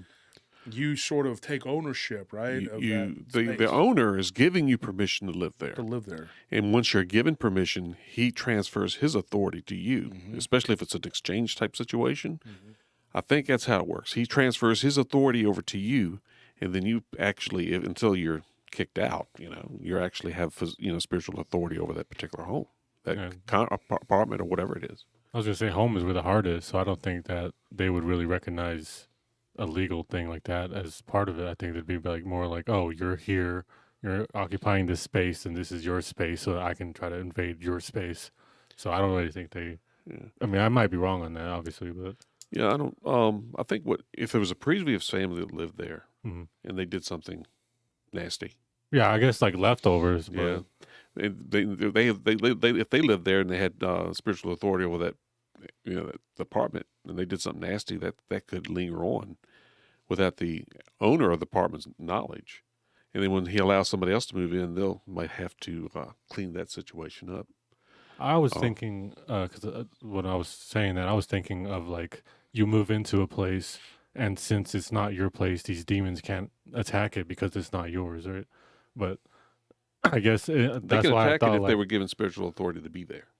and be the that's why I'm pinlet. saying that they can't grant that from the residents living in the place because it's not their home. But instead, they would have to get it from the owner. But like I said, as long as you're living there is where you're living, then that becomes your home because Yeah, of that. because the owner, as long as the owner gives you authority to live there, now you can't go and squat Yeah.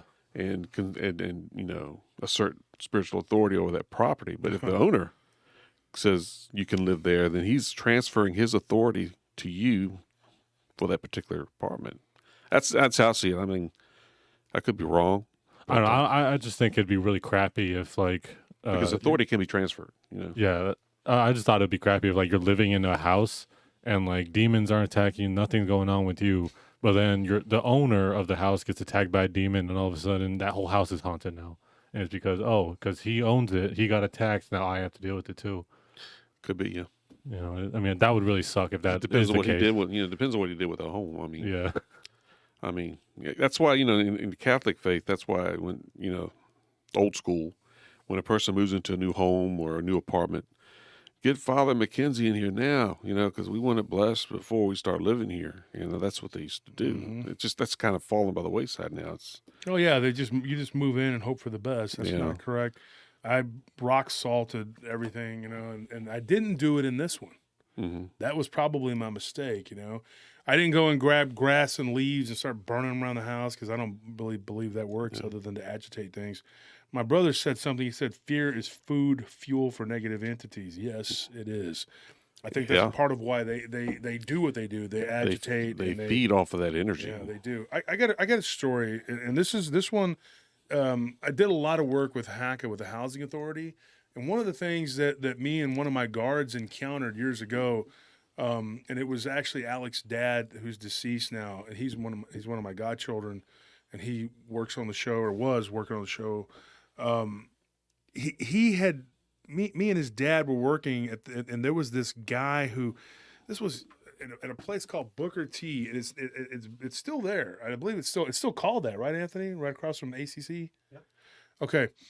So a guy comes. This was in early to mid '90s or something, and we were doing security, and this guy comes stumbling out of one of the buildings, claiming that someone had assaulted him.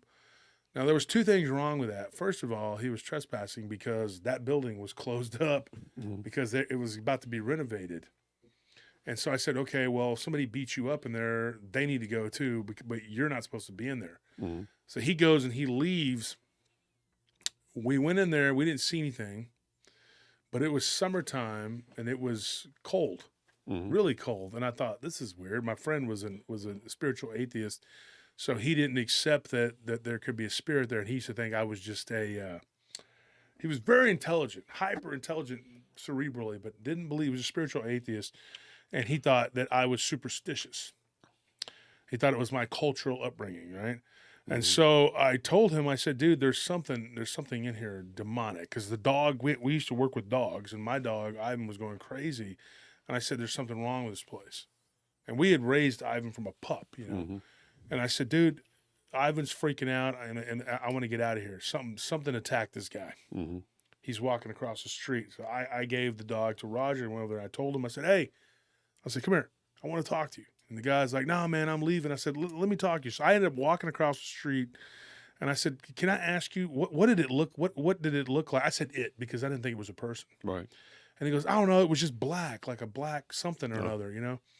And I asked him, and I wasn't trying to be facetious. I said, a black person? And he's like, no, I'm black. He goes, like black, like a shadow, you know? And I said, okay. And so I looked at Roger and I was like, see, you know, and he goes, and then so I go back, he's like, well, the guy's a crackhead. Yeah. The guy was looking for a place to sleep. He's a homeless guy. He's doing drugs. Right. And so I told him, I said, okay, so we'll leave it at that. 2 months later, after they were doing the renovations, a guy was working on a ladder who he was from Mexico. And I'll never forget this guy. Something pulled the ladder out from under him, and he fell and he hit his chin and he bit the tip of his tongue off, dude. In that particular apartment. So when we got that account years ago, I don't know. It was that building was already abandoned, and now I drive by it every now and then, and I see it, you know. And when we used to work at Eastland, guys, remember that? And I would go to check, and I'd go that way coming down, you know, whatever. And I always look at that building, and I always wonder, is that building still messed up like that? This guy have physical signs of assault? No. No? I didn't inspect him and go ahead and let's take a look at your. Take your shirt off. Right? You're gonna have to take your pants off, sir, because I can't see if you have bruises there. No, oh, you're definitely bruised. Yeah, that's no. And it was like I didn't, you know. And the guy smelled terrible because he was homeless, and you know he was sad. He was a downtrodden guy. I'm not gonna talk bad about the guy, but it was what it was. He was a drug addict, right? Kind of a weird thing happened. About 2 weeks later, I saw that guy on another property, like walking through, and I got a little more information from him, and he was very just blunt and forthcoming. You know, he said, "Look," he goes, "I know your homeboy over there don't like me, you know, and I didn't want to run in with him. I had a problem with him once before, and he sprayed me. He's like maced him because they got into some exchange, you know, Right. and then he said some stuff, and he got in Roger's face, and Roger said, back off." He said, so I knew that guy wasn't going to give me a fair shake, but me and him were talking. He says, you talk to me like a human being. Yeah. And I was like, oh, that's what cool, you do. you know? That's how you do it. Yeah. And I talked to him like a person. And I said, look, man, I said, what attacked you in that building? He goes, I don't know, dude. He goes, it was like a shadow, but it beat the crap out of me. He's like, it punched me. Literally, it was hitting me. He goes, and when I went to grab it, it didn't feel like anything. Yeah. Now, you were talking about when we were in before I go any further, you were talking about how Malachi Martin, right? He was talking about how these things could manipulate the air. Let's see. I think it was Ed Warren was talking about how Was these. it Warren? I thought you think said it was, Malachi Martin. That was it. No, I think it was Ed Warren. Well, maybe it was Warren. Maybe, but you go ahead and explain But, to the audience about that. It's interesting. You know, I think one time he was discussing how these things can grab a person, pull them out of bed, or grab an arm, or, you know, cause bruising. It's that type of thing. He says for some reason or another, is this scientific? No, but it's kind of an explanation that you might want to entertain. He says that these things have the ability, they can bypass the physical laws of nature. They can solidify the molecular structure of the air around an object, solidify it to the point where they can actually grab something and manipulate something physically. Yeah, like you were saying, Yeah. they have a way better grasp, no pun intended, of physics than we do. You know, and you were explaining that to me last night in detail as we were driving around Dogman country, and I was showing you all the I spots. know. It was kind of creepy though. We're sitting there talking about demons, and we're like, "Well, there's another spot where somebody saw a Dogman." Well, goodbye. You know, it was kind of creepy, and one of the things that was very interesting in our conversation last night. But before I go forward with that, let me finish with this guy that I was talking to. Mm-hmm.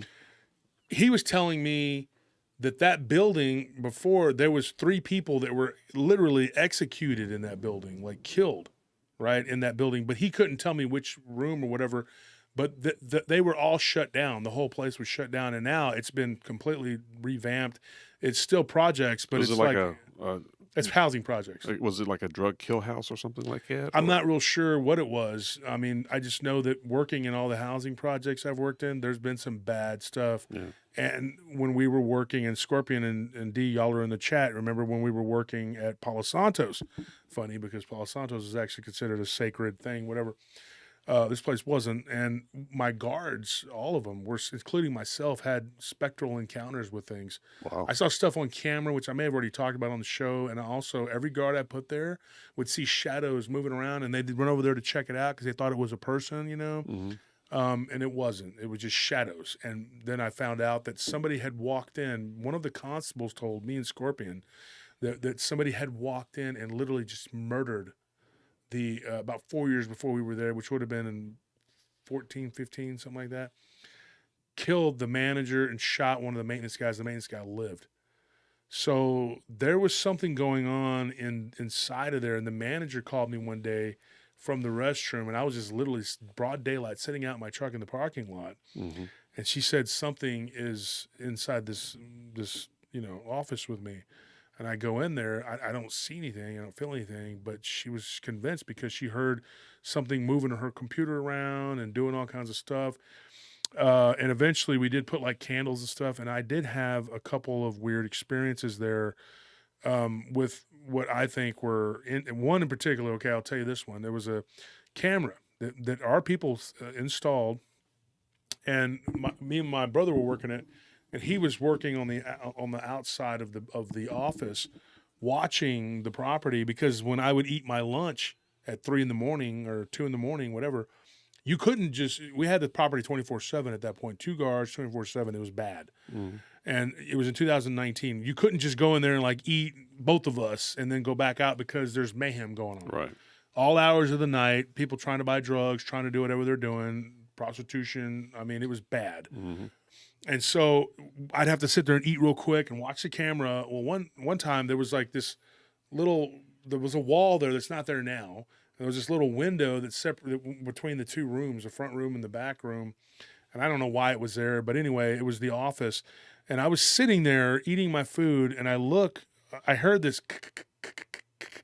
like that on the cameras, and I look, and I'm like, what the heck is going on here? And then I saw what looked like a shadow appearing on the camera that wasn't in the room, in the front room. Mm-hmm. And I thought, what am I looking at here? And then as I stared at it on the camera, it started to get bigger, like a pillar moving upward.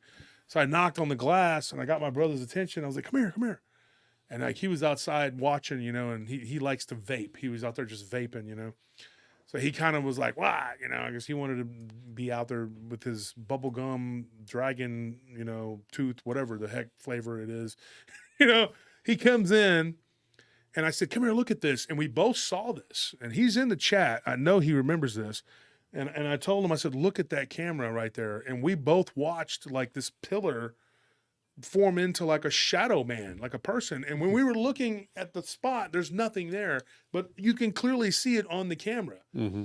So I told our guy that was the camera guy, Wilton, I said, dude, there was something weird on that camera. You need to come and look at this. So he goes and he checks it out. He's like, dude, I don't know what that is, but it's on the camera. Mm-hmm. The camera's not lying. It's picking something up, but with our naked eye, we cannot see it. Yeah, Yeah. very weird. And then another time That's there very was common. The cameras can pick up things. the you know. cameras do, and then your eyes don't. The second time I had something that was completely just unexplainable, like and it happened on camera there again. There were these two guys that walked onto the property, and not to profile or whatever, but they were like white males looking like they were dressed like they were from the 80s or something, you know. And I'm like, who are these kind of yuppie looking dudes, you know? And you're like, what They don't the heck? belong here. Yeah. Yeah, they don't belong in this environment. There's only one group of white people there, and they were meth dealers, and they had tattoos. They were, you know, let's be honest, they were Aryan Brotherhood people. This was not them, okay?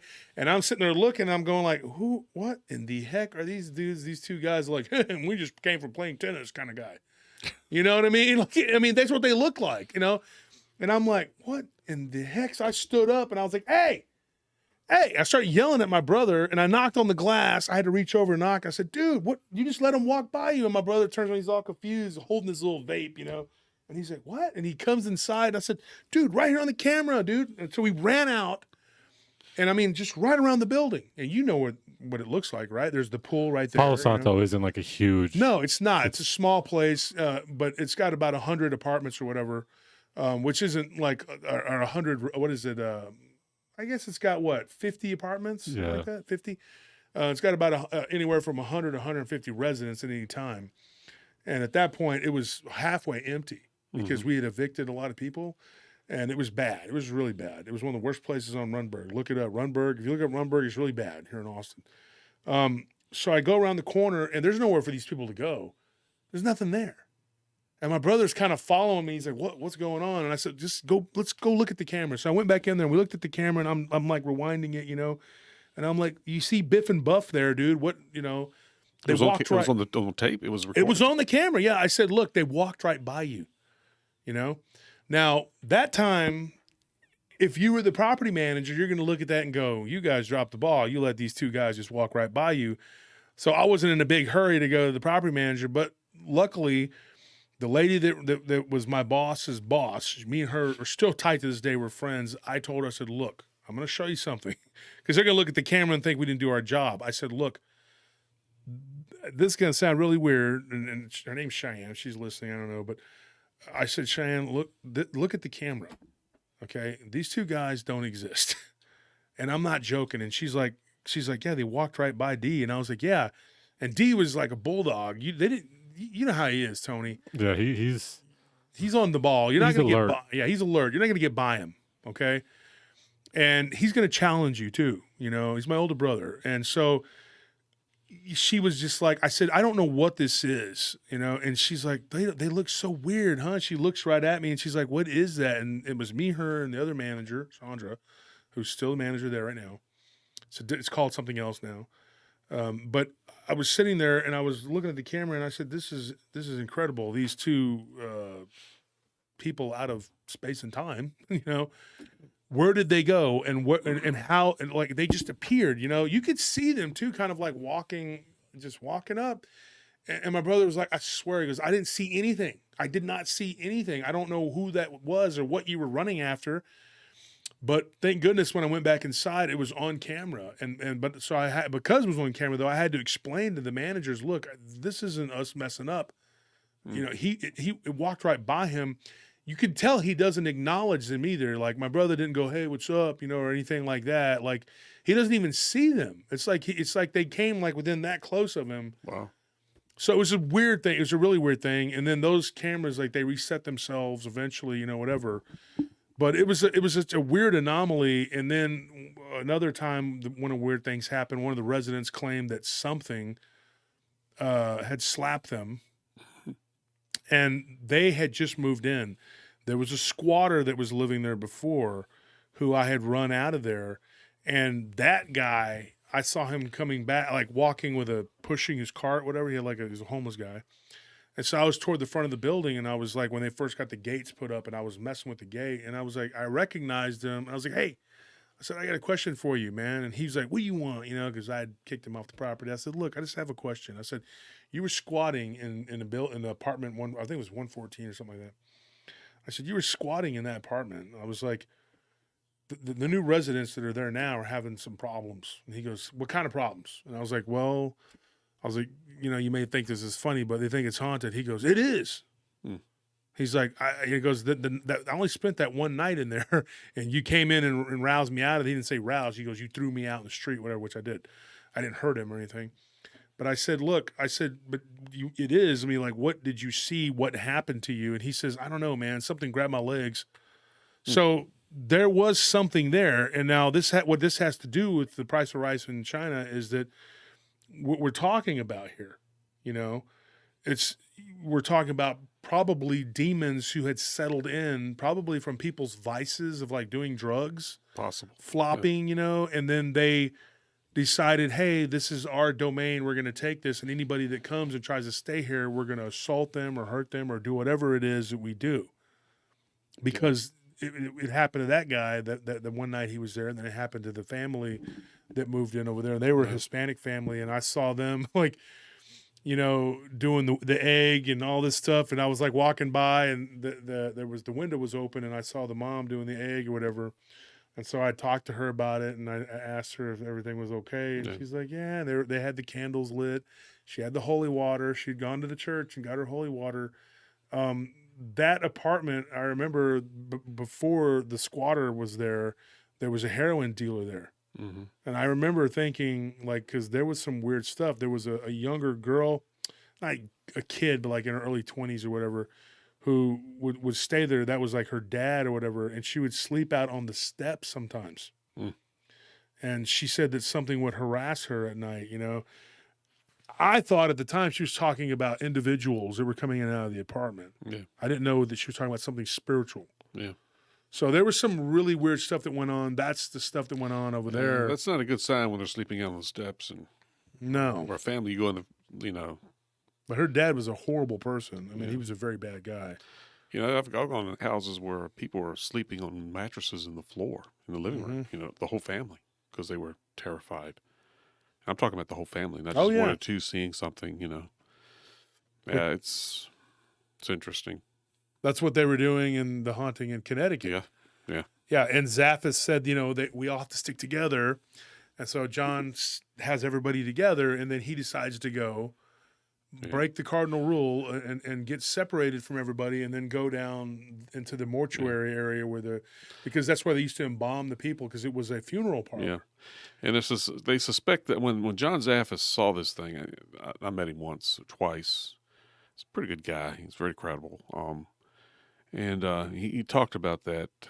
He didn't really want to talk too much about it because it still was kind of affecting him. Oh, yeah. But it also said that it also says this particular entity coming down the steps that he saw also said, you know what they did to us. You know what they did to us. And they think it was a situation where some of the morticians were doing something naughty with the dead bodies down in the basement. Oh no! Is that what they were implying? That's what Ed Warren thinks that's what was going on there. Necrophilia. That is crazy. I don't know if that's true or not, but if that in fact is the case, that necrophilia was occurring there, that's a good opening for these type of things. Titan says, wonderful visit tonight. Thank you for that donation, Titan. Donations are appreciated but not expected. Can Rick go over the spiritual legalities once more in a capsule? Blessings on all, on y'all. Can I take a little break real quick? Sure, go ahead. Yeah, go ahead. I'll be back. And I'll go over that again. Okay, we're going to let him take a break. Flip the camera to me. There it goes. So one of the things I'm going to, when my guest returns from taking his short break, I'm going to go over a couple things. Very interesting. I'm going to get into a couple really interesting things. We covered some material last night when we were going over all this, and we don't ever plan the shows. We kind of loosely plan. We don't really plan. We just kind of happens. We'll be like, hey, yeah, we're going to talk about robots, and we end up talking about, it's like a theme, but not really a plan. Yeah, we talk about Dogman. Who knows? And then we talk about Dogman. We talk about who knows. But we just put a title up there because you have to have a title. But we have a lot of stuff that we covered over the last couple days with Rick. And we were just throwing ideas back and forth last night. I know you remember that, Anthony, when we were talking. And there were some interesting things that were being thrown about, back and forth. One of the things that I'm going to ask him about when I return, do me a favor, flip the camera to you real quick. Oh, you know what, folks? Give me 1 second. As soon as, well, you know what? I'll take my break as soon as he returns. But Just because of Beeline back screen. yeah, because I gotta, that robot octopus slime. No, don't do that yet. Anyway, so I'm gonna throw this out there, Rick, and I'm gonna take a really quick break, folks, and don't go anywhere. I won't be gone for more than 2 minutes, but we're gonna talk about how the demons interact with the spirits of the dead. Okay. And that is something that we talked about last night. And then we're going to get into languages because it's very important. We will be right back, folks. I got something to do. It takes me a minute and a half. If I'm not back in a minute and a half, then I'm wrong for the first time in the history of being wrong.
So,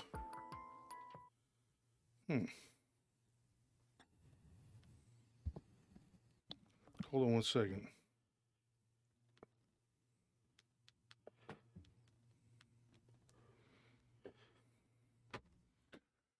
Look at that. We lost like 30 something people.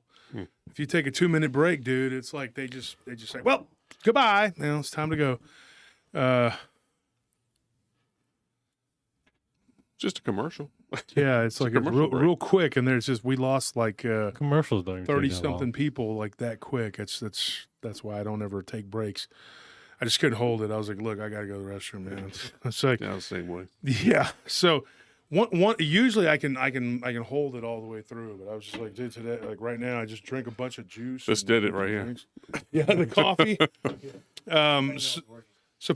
One of the things I wanted to get into with you, Rick, when we talked about this, and we both came to this same conclusion because we were sitting there going over some of this, and we were talking about when you die, forgiveness, salvation, all these different things were coming into the conversation. And one of the things that came up was spirits of the damned. Mm-hmm. And I made the comment to you about my belief in how they can actually use spirits of the damned, or like damned souls or whatever.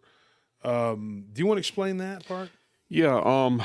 Again, this is from the Roman Catholic tradition.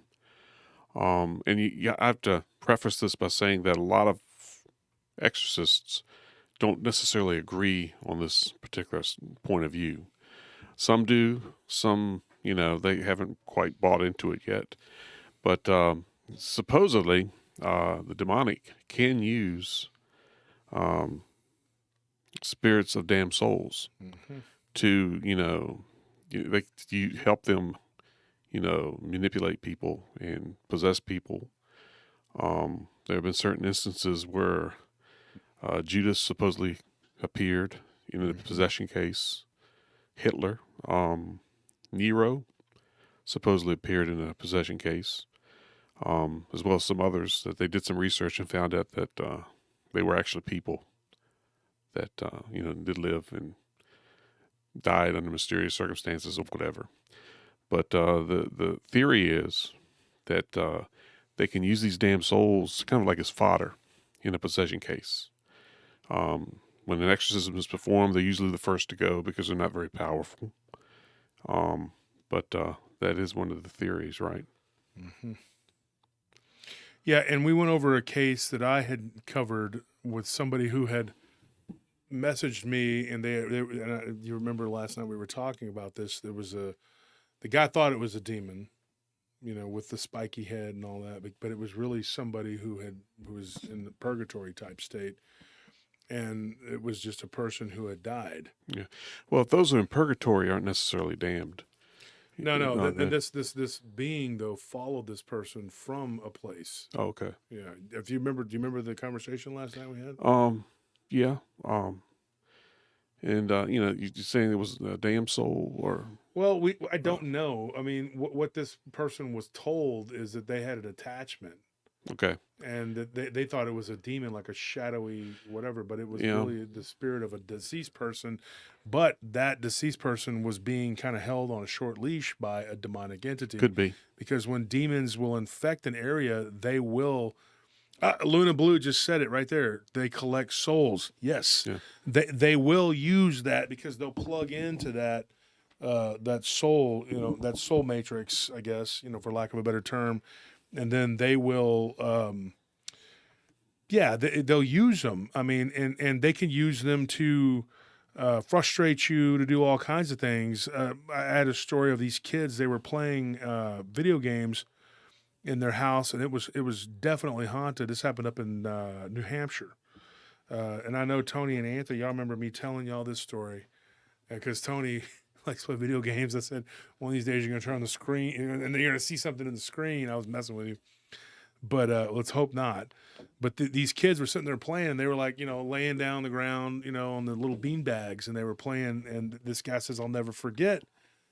He's like, there were three of us, and my little brother was kind of in the middle, and he was starting to doze off, and we were real into this game. And we've been playing, and my parents come in there, and they're like, hey, we're going to go get pizza, whatever. So when we turn the game off and the TV off, they see three people standing behind them. Mm. Like they could see them in the TV. Mm-hmm. And they turn around, they look, and there's nothing there. So that's very common. Yeah. And so, but what ended up happening was those individual spirits, they were seeing them around the house all the time. But what was most insidious about it is that, and actually there's a movie called Insidious where they actually talk about that.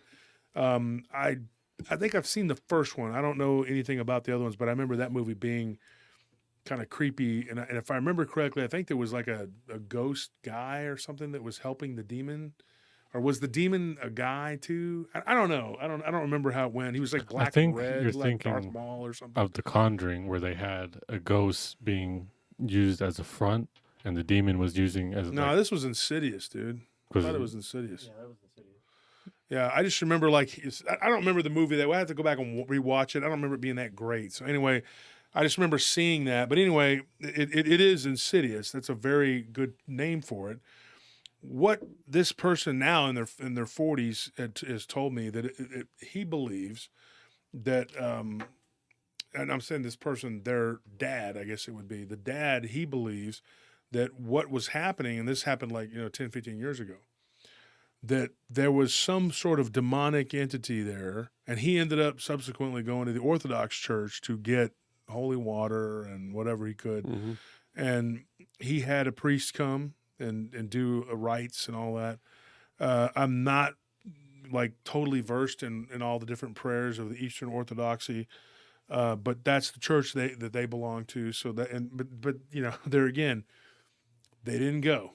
Right. They only go after something happens. Like, oh no, we better go to church now because we saw the devil.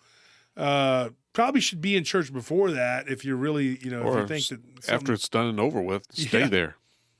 I mean, my problem, I have certain problems with certain teachings of the church, in particular, but Orthodox Christian don't really seem to, they seem pretty on the up and up. I've done a lot of research into them.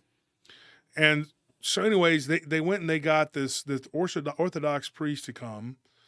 And he said, this isn't ghosts you're dealing with. He basically told them, like, look, you're dealing with a demon.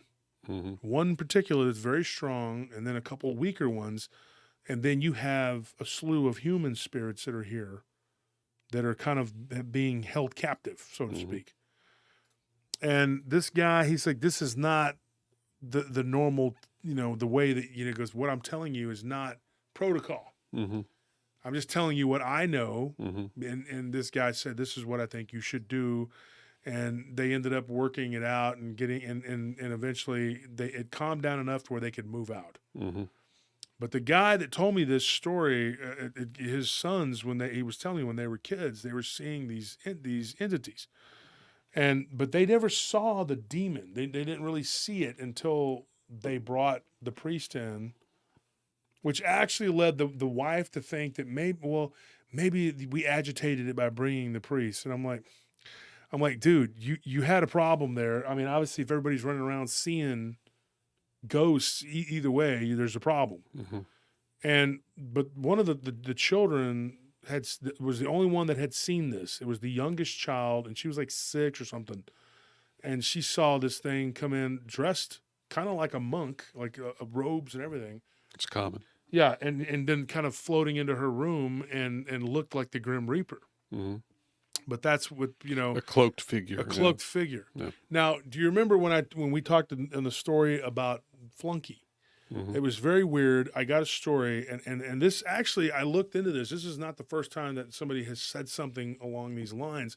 This woman had this entity that was like standing in her hallway, facing the hallway closet, and it looked like it was communicating with something. And then she saw this shadow, and she thought, "There's an intruder in my house." Mm-hmm. This woman's name was Wendy. She's from Illinois. I told you that much, right? Springfield, I believe I told you. Mm-hmm. And so, if I remember this story correctly, and I don't have the notes in front of me right now, but I remember this story because it was very scary. She goes to confront this thing, and then she looks down. This dude has no feet. Mm-hmm. He just looks like a pale human. But she's like, I could tell the way he had like his mouth was open. She said he looked like a drug addict, basically. Right. And he was just hovering in the hallway, and she was like, she had seen something moving around in her house before, and she was like, "Who are you?" And he just kind of turned his head and looked at her, And then she said, "What are you?" And he said, "Flunky." Mm-hmm. Like basically, like he was just like you said, cannon fodder. being thrown on the front lines or being used. And she says she looks down the hallway and she sees this cloaked figure just moving toward her. And so she screamed and she ran and literally grabbed the cross off of her, well, which was iron, because iron does repel these things. Pure metals. I'm not joking. It actually does work. I'm not kidding. The whole thing behind the horseshoe is not so much the symbol of the horseshoe being lucky. It's that you actually can keep them from entering into a doorway if you hang it over a doorway because it's iron. Really, I didn't know that. Yeah, well, That's there's a interesting. lot. If you look, there's certain Irish, Celtic, Gaelic beliefs. The Arabs, big time believers in hanging swords. Their swords were all made of pure iron. The Bedouins, they believed in pure metals, like using, and so they would hang them in their tents, like their swords, would just hang right, their scimitars right there in the front of the tent Interesting. because it would Yeah. keep the Djinn out. That was what they believed. And now I know this. I had a bunch of iron swords all the way around the living room and hanging up in the doors and stuff. And I had a few problems in my old place, but not like, we were dealing with over here. Right. But you notice I didn't have a lot of iron hanging up in this house, Mhm. which I plan to do. And I'm not joking, but this, I do believe it repels them. And the reason is that gold, silver, iron are conductors, Mhm. copper. And I do believe it breaks up electromagnetic impulses. Like which, a grounding type system. yeah, pretty much, because these things are electricity. They are electric, and we ourselves are electric. And I do believe that we are made up of electromagnetic impulses. And when you sit there and you go over all these beliefs and these, you read about them, Mhm. you start to go down the rabbit hole, and then you go, okay, there's something to this. This is why these people believed what they believed. Mhm. Yeah. So that's my take on that. But it is creepy when you start thinking about the souls of the damned and how they use them and they're Mhm. manipulated. The other thing I wanted to go into, and this is most important, was talking about, and we got into this last night, and I really enjoy talking to you because we're kind of on the level, the language. The language. And so one of the things that was explained last night by Rick and to a lesser degree myself, because Rick was talking, and so, but there are three languages that are very important and are often used in exorcist rites. Mhm.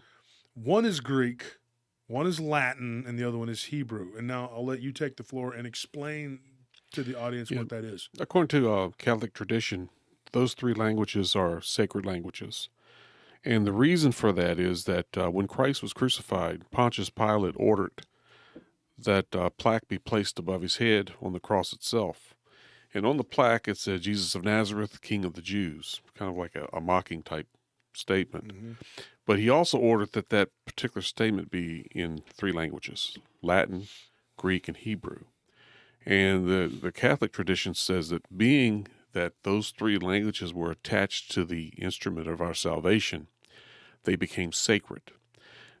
That's why the Catholic Church, the official language is still Latin, and it's ecclesiastical Latin. I mean, there's a difference between different types of Latin phrases, Latin languages, or types of Latin. But the ecclesiastical Latin is used a lot in exorcisms, and a lot of priests think it's more efficacious because of that, because it is a sacred language. It's kind of like, as an analogy, if you take scratch a chalkboard, Mm-hmm. that's what that type of language has an effect on the demonic, for that particular reason. So, and of course, Greek and Hebrew can be used too. One of the reasons that in the ecclesiastical language or Latin, it's not the Classical type, it's maybe. it's not the classical Latin. That was used by the Romans, and we talked about that last night, and I brought that point up. And you were just like spitting out, like really good information. Should have recorded it. The conversation we had last night, we should have just recorded it. But what Rick is referring to in the ecclesiastical is basically a church. The church created that language, and what I said in response to what you were saying about the languages is I think Nelly asked the question, why? Why would those languages become so powerful? And I Yeah. said because everything that was touched or had anything to do with Christ, Mm-hmm. whether it was the spear of destiny or the chalice, which became the Holy Grail, that was used in Everything he the touched Last or- Supper, everything he touched. So those languages were hung above his head. And why those languages? Because those were the three major languages that would have been spoken in the Levant. Yeah. There was Aramaic, there was Hebrew, there was Latin, and then there was Greek. So those would have been, and if you look at the book of Revelations as an example, when John wrote the book of Revelation on the Isle of Patmos, he wrote it in Greek. That's what led the Catholic Church to believe and make the assumption theologically that he was referring to Nero Caesar, because when you take Greek letters and you turn the ancient Greek letters and you turn them into numbers, it spells 666 spells Nero Caesar. Oh, really? Which was Oh. a contemporary of and it is a widely held belief in the Catholic Church. A lot of check it people out. believe he was an antichrist. He was, and when it talks about, and I hate to burst people's bubble about this because there's so many people that are just seems like they're waiting around for this dude. He's already come and gone, but he's going to come again because these people keep doing things cyclically.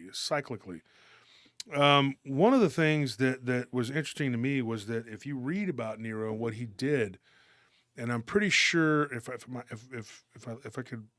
remember, the Suetonius, the 12 Caesars was one. I think Pliny the Elder might have talked about him.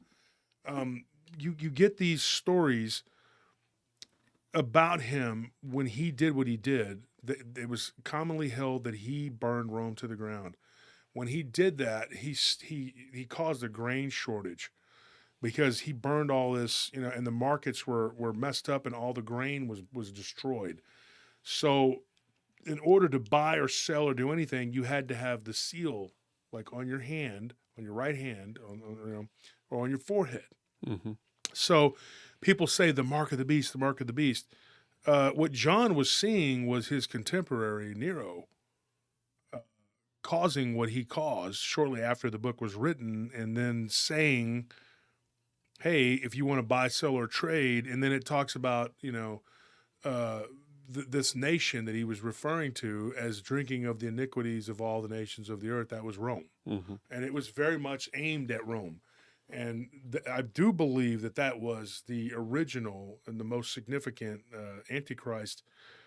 One of the things I was going to say, too, is like you were talking about, you used the word liturgical. Like, now, if you look at the ecclesiastical Latin, it's called Church Latin or liturgical Latin. So if you go to look it up, folks, you can look that up, and then by using those terms, and you can learn about what that means. The reason it's important, okay, and it's important that when these demons or whatever they are use Latin, they typically don't use liturgical Latin or ecclesiastical Latin like Rick was talking about. And I'll tell you why. They use what's known as classical Latin because that's pre-Christ Latin. What that is a language that was spoken that's now considered a dead language because nobody uses, no new phrases coming out of it, is the language that was spoken by the Roman pagans. And of course, Hebrew was the language that was spoken by the Jewish people at that time. But they also spoke Aramaic. But Aramaic, which many people believe was the language of Christ, because he came from Galilee. Now, you can go in, and I'm not going to get into a whole sermon about this. You can go and look it up and check it out, whatever, and try to trip me up like everybody always does. And if you do, you win. So what? But go back and do your research and just use those key phrases, and you can come up with a whole lot of stuff about this. Speaking of which, somebody of the iron thing here, somebody else had said something. We have some people in the class today that are very on the ball here. Penny Van, I believe. There it is. Penny Van says, pure iron, though, not galvanized, treated. Hard to find. You're right. You're right. It's very hard to find because even the Roman gladius was not made of pure iron.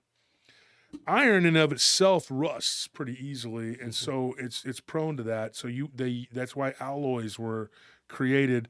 And gold, like this is not pure gold. You can take pure gold and bend it. It's very weak. It's very soft. So is silver. So those are treated with alloys. Now, if you look at silver, a lot of times you get a silver bar, which I encourage people to buy gold and silver because we're headed for a calamity, I'm telling you. But anyway, it says on there 0.999, 9999. You know, it's really close, but it's not 100%. And then you got sterling, which is not, you know, so somebody said, well, I want to make silver bullets. I have all this sterling silver. And I said, you're not going to make silver bullets with sterling silver. You need to find pure silver, which I do have silver bullets. I actually have different calibers of silver bullets. Why? Well, Your name is know. Wolf. Yeah. Hey, there you go. You never know when I'm going to be unchained on a full moon and, you know. Yeah, they're really just for our protection, but we do have them. I can see your wife now say, "Oh, get the leash. He's done it again." Get the collar. And then through my bestial lens, I see Tony going, you want to mess with me? You want to make fun of me on the show, huh? You want to mess with me? Not so noodly now, Who's am the I? boss now? Who's the teacher now, huh? Hey, look at me. Look at me. I'm the captain now. You know, and I remember that, Tony, last full moon. You think I forgot? It's hard to put the collar on you. So Well, I got a very thick neck. But and here's the thing, folks. These glasses give me headache. I need people to donate for my eyes. I need the lasers on my eyes. I need y'all to donate thousands of coins for my eyes. My eyes is bad up here. Just kidding. But seriously, I do need LASIX because I don't have to sit here with these goofy Magoo glasses going, you know. I can't see like right here, like when I try to read. I can see my hand perfectly fine, but I can't read the small whatever. So I need these glasses. But hopefully I can get some LASIX at some point. Anthony got it, and it worked great, didn't it, Anthony? You don't have to wear glasses anymore. oh yeah, He doesn't look as Question. much of a nerd. Have you ever shot silver bullets? I heard they're not They very do accurate. not tumble correctly at all, Really? and I wasted about $60. Oh my gosh. So here, let me tell you a quick story about it. Me and my friend Squid, and I think it was Loki or somebody, and Scorpion. We all, and maybe D was there too. I don't know. We all went to the range and we were shooting, you know. And I said, let me shoot the silver bullet. There is no way. 20, 30 yards. Now, in my book, there's a chapter that I talk about the beast of Gévaudan, and they say, well, he shot him with a silver bullet. He killed the beast, you know. Bull crap, okay? Because I couldn't hit the broadside of a barn, and Tony, you can attest, you've shot with me. Mm-hmm. I am a very good shot. I can see far distances. And I'm pretty darn accurate with I'm proficient with a lot of different weapons. NATO and Warsaw Pact, small arms. I'm joking. I'm joking around. But no, I shot these bullets. It was a 7.62, right? Really? So I thought, yeah, it was pretty big. You know, I was like, dude, I wasted this. It was like, Oh man. so we didn't know like how bad they were, right? So we decided to try it with a 38. And Right. I know my brother was there because he shot it, and we couldn't hit nothing. I mean, it Really? was like, dude, this is terrible. I've heard that silver's the worst type of. You don't want to use it to shoot, man. Oh my gosh. I mean, it is not balanced correctly. Like it is not. So in order, like in the movies, when they shooting these werewolves and they're dropping them, you better be really close because if not, I'm giving you the warning right now, folks. Don't try to hit a Dogman with a silver bullet. You see in the movies, they're like, I got him. He's at 100 yards. I got him with this 308. Yeah, sure, buddy. Yeah. That thing is going to go whoop and shoot somebody, you know, off into the, you know, whatever. I mean, I like to have one just a keepsake. I mean, it would be a Well, pretty yeah, and that's what I ended up doing. Was the old just Lone keeping them Ranger as, type deal, you know. You know, I think it'd be probably more useful as like in your pistol, so that when the Dogman's chewing on your shoulder, you can just get a couple shots in before you die. yeah. But that's about as much. It seems like they always shoot him in the eye, right, in the movies. Yeah, It's it's always like, amazing. oh, he got him in the eye. right in the heart. Or a silver letter opener, you know, just Yeah. get them in the ribs. Well, I don't know. I saw one movie where they like stabbed it, and like the werewolf sounds like a bunch of demons going, "Roar," and then like some green stuff floats out of it or silver stuff, whatever, you know. And I thought, well, that part might be accurate, but you know, I don't know. Silver does, from what I understand and from what I've heard from some of the legends, and I went over this with David Weatherly. We were talking about the Moldavian legends and all that, and this Albanian legend, where if you stab one of these supernatural creatures with gold, silver, or copper, all it does is act as a regular weapon would on a normal human being. Okay. So, like, if I took a letter opener, Rick, and I poked you, you know, in the arm, you'd be like, "Ow, you hit my arm. My arm is bleeding." You know, you're probably going to need a few stitches, and you're going to be like, "I'm fine." So, if you think that you're just going to take a letter opener and stab a demonic, mythical creature, whatever, it's not going to do anything. You have to actually stab it correctly. Now, I got into a weird kind of offbeat discussion, and like I said, at the bar, because that's where you go to have all the great, theological discussions. And we got into a full-on argument about this. And after I was done causing the chaos, I was like, "Well, bye," and I left. Later, found out that they all killed each other. I'm joking, folks. Nobody died in this skit.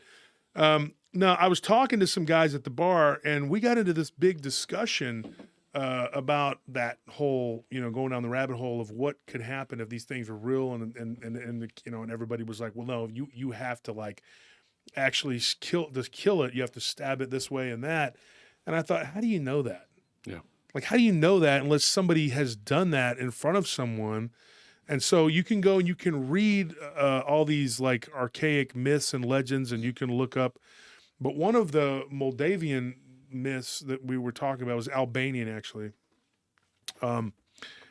It was saying that what you had to do to kill a vampire or a werewolf was very similar. You had to use silver. Well, silver was the most convenient, but gold, being a pure metal, would work too. But iron would work just as well. But then you had to cut the head or whatever. And so then we got into this discussion, and I said, imagine if you're one of these, say you're a medieval knight or something, and you're attacked by someone in the night, and it's like a big, hairy, wolf-like creature, and you take your sword like so, and and the head comes off, and you're like, "Oh, I killed the beast." And you look down, you're like, "Oh crap, that is the king's son.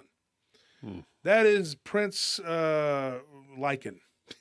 He is now laying there without a head, and he's naked, and he's dead, and now what do I do?" Because when the local constabulary comes, they're going to be like, "You have killed so-and-so. You murdered this man. We don't know why he's nude laying there, but we know that you murdered him with your Excalibur."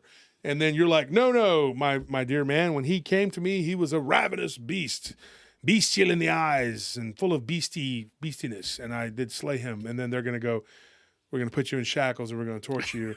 Yeah, we're going to give you 100 years of torture. We're going to kill you. We don't really care that you can say what you want. Yeah. The guy's a dead naked guy. In other words, he's screwed. Yeah. So what would happen? Because think about it, if a werewolf, if you're at the lake and you're just fishing and it gets late and you're ready to go and this Dogman werewolf attacks you, and theoretically you take out your trusty sidearm and you go boom and you shoot it in the heart, you're like, "Yeah, I killed it," and then it starts turning into a human, you just committed murder, dude. So then you're kind of sitting there going like, what do I do? Yeah. What do I tell the police? A naked guy came at me and I shot him. I mean, that might work. You probably. What do you do? Yeah, what do you do? I mean, I don't so we know. had a big old discussion about that, and everybody. He tried to attack me. Really. Yeah, I mean, that's pretty much the most you could say, right? You're at the lake, and the LCRA cop shows up, and he's like, "Really? Did the creatures from the Black Lagoon come out too, or is it just this guy? And you just killed this man." Well, you might work. Well, the guy's naked. Why is he out here in the middle of the woods naked? Yeah. Well, here in I'm Austin, sitting here that wouldn't fishing. be. They'd be like, "Why is that a problem?" Yeah, that'd This be is normal. Austin, In Austin, it'd be a whole different ballgame. It'd be like, we don't want to go there. Well, that's okay. That's Yeah, they'd be like, Are you against him for being naked?" I'm like, no. I'm just saying. You see anything wrong with it? Came at me, attacking me, but it's one of those weird, things. Like I guess it just goes into my weird head. But I brought it up at the bar, and then everybody was like, "Oh my gosh!" And my friend Clay was bartending, and he's like, "You're right. What happens? What would happen?" And we all had this big discussion about it. And I was like, "Man, this is great. We're sitting here drinking beers and talking about how to actually go about killing werewolves and vampires, and what happens when they turn into Man, people that's- who are just normal people after it Mhm. happens. never thought of it that way. That'd be weird. Yeah, it changes it, right? It makes It you kind of changes think twice about it. I'm like, wow. I had someone had something they said earlier. They're saying, what about a silver buckshot? Well, yeah, scatter shot would probably be the best way. I can't see the time on here, Anthony. If you can change it so I can see how much time. Scatter shot would probably be the way to go because then you could hit them, but then, like I said, now I'll get into this at some point later on in the show, in one of the shows, because the guys that lived adjacent to the Hernandez Ranch, and it would be not the one right next door, but the one next to that one, guy shot one of these creatures. Now, lucky for him, it didn't do anything, actually. It didn't turn into anything. But he's fortunate, and you know who I'm talking about, Anthony. That's Shane's brother. He's a I'm not going to say anything. He's quite the character, let's put it that way. Doesn't surprise me that he would run out there and confront one of these things and do what he did. Kind of has a bad temper. And I honestly, at this point, having been out there in the daytime, I wouldn't be out there. Like at night, it was bad enough going out there in the daytime, but in the nighttime, you could just see, you know how you go, you were talking about this, Rick, where you go somewhere and you just feel it. It's just not good. It's bad. The energy is bad. It feels like a million people were murdered there. The spider sense goes off. Yes, exactly. And you got that intuition. And when I was out there, I thought there's no way in hell that I'm going to be out here, in the nighttime. Yeah. And so the guys that are still living in that area or whatever, it takes some big cojones to be out there because those things are out there. And I'm talking like we get a lot of reports of these werewolf type creatures in this area. And now, like my friend David Weatherly just got another one out near Blanco, but this is bear-like creature that's running around out there too. It's distinctly different from these werewolf-looking creatures, but it's out there. And it looks bigger and meaner and more muscular. And we interviewed somebody, me and Anthony. I think it was just me and you, right? We did that one. That's coming out not this week, but the next week we'll be releasing that. Right? Is that the schedule? And then, of course, the one that we covered, Rick, where the guy and me and Rick actually did some work last Friday night. We sat here till 4 a.m, whatever. You can't call it burning the midnight oil because the oil went all the way to 4 a.m. But time flew. I mean, we're just Burning we the were just dawn oil. talking pretty much. shop, man. I can't do this with some friends of mine, and I can't go out, just talk about this type of thing. People look at you like, you got a problem. You go fishing with your buddy, you're like, Frank, what do you think about werewolves? He's like, huh? Never mind. These redfish are really biting today. It's you kind of have to. It's like that with me too. Like I have friends that are fighters. You go to the club, and they're not the bar club, but the gym, whatever. Like hitting the mitts, and you're like, hey, you see any vampires? Nobody's gonna be like stopping and going, you know what? As a matter of fact, they did. It's crazy, man. I bought some steaks on the way over here. That's just not a conversation that happens. That's why your show is great, Joe. That's just you got a great show here because you got, you could talk about this type of thing. It's great. I love it. I'm a nerd in nerd heaven here. I love this stuff. Man. And you know what though, Rick, you bring a lot to the table, and we're going to do a lot more of these where people come in and they sit in and at the round table and we talk face to face. It was suggested to me by another podcaster, and I think it's a good idea. I like that you guys are in the studio, and I was really happy that you were going to be back for this Sunday. And I've enjoyed our time together. It's been fun. Tomorrow it's back to the real world. I know. And, for me too. But we've enjoyed the weekend. We've had a good time here. Folks, if you have any questions, let me look and see if we got any questions. Or anybody see any? Ivan was asking again about the legalities if Rick could get into it because we never got back to it. Oh, okay. But the authority structure, is that what he's referring to? I believe so. Okay. This is Catholic stuff again. What I like about what the church is trying to do right now, from what I can see, is that they're starting to take a lot of this information they've accumulated for the past couple thousand years. They're pulling it out of their attic and they're dusting it off and they're making it available to the general public now because I think they've realized that some of this information is useful to some people. But is when you get into the authority structure, basically what happened is, I'll go back to the beginning, before matter, energy, time, and space even existed. Mm-hmm. When God before he created anything, he created the angelic realm, which are, the angels are just pure spirit. They've got free will, intellect, and he created them on varying levels of power and ability, and he infused in them knowledge so that they could fulfill their purpose or their mission. And this knowledge differs according to what level they're at.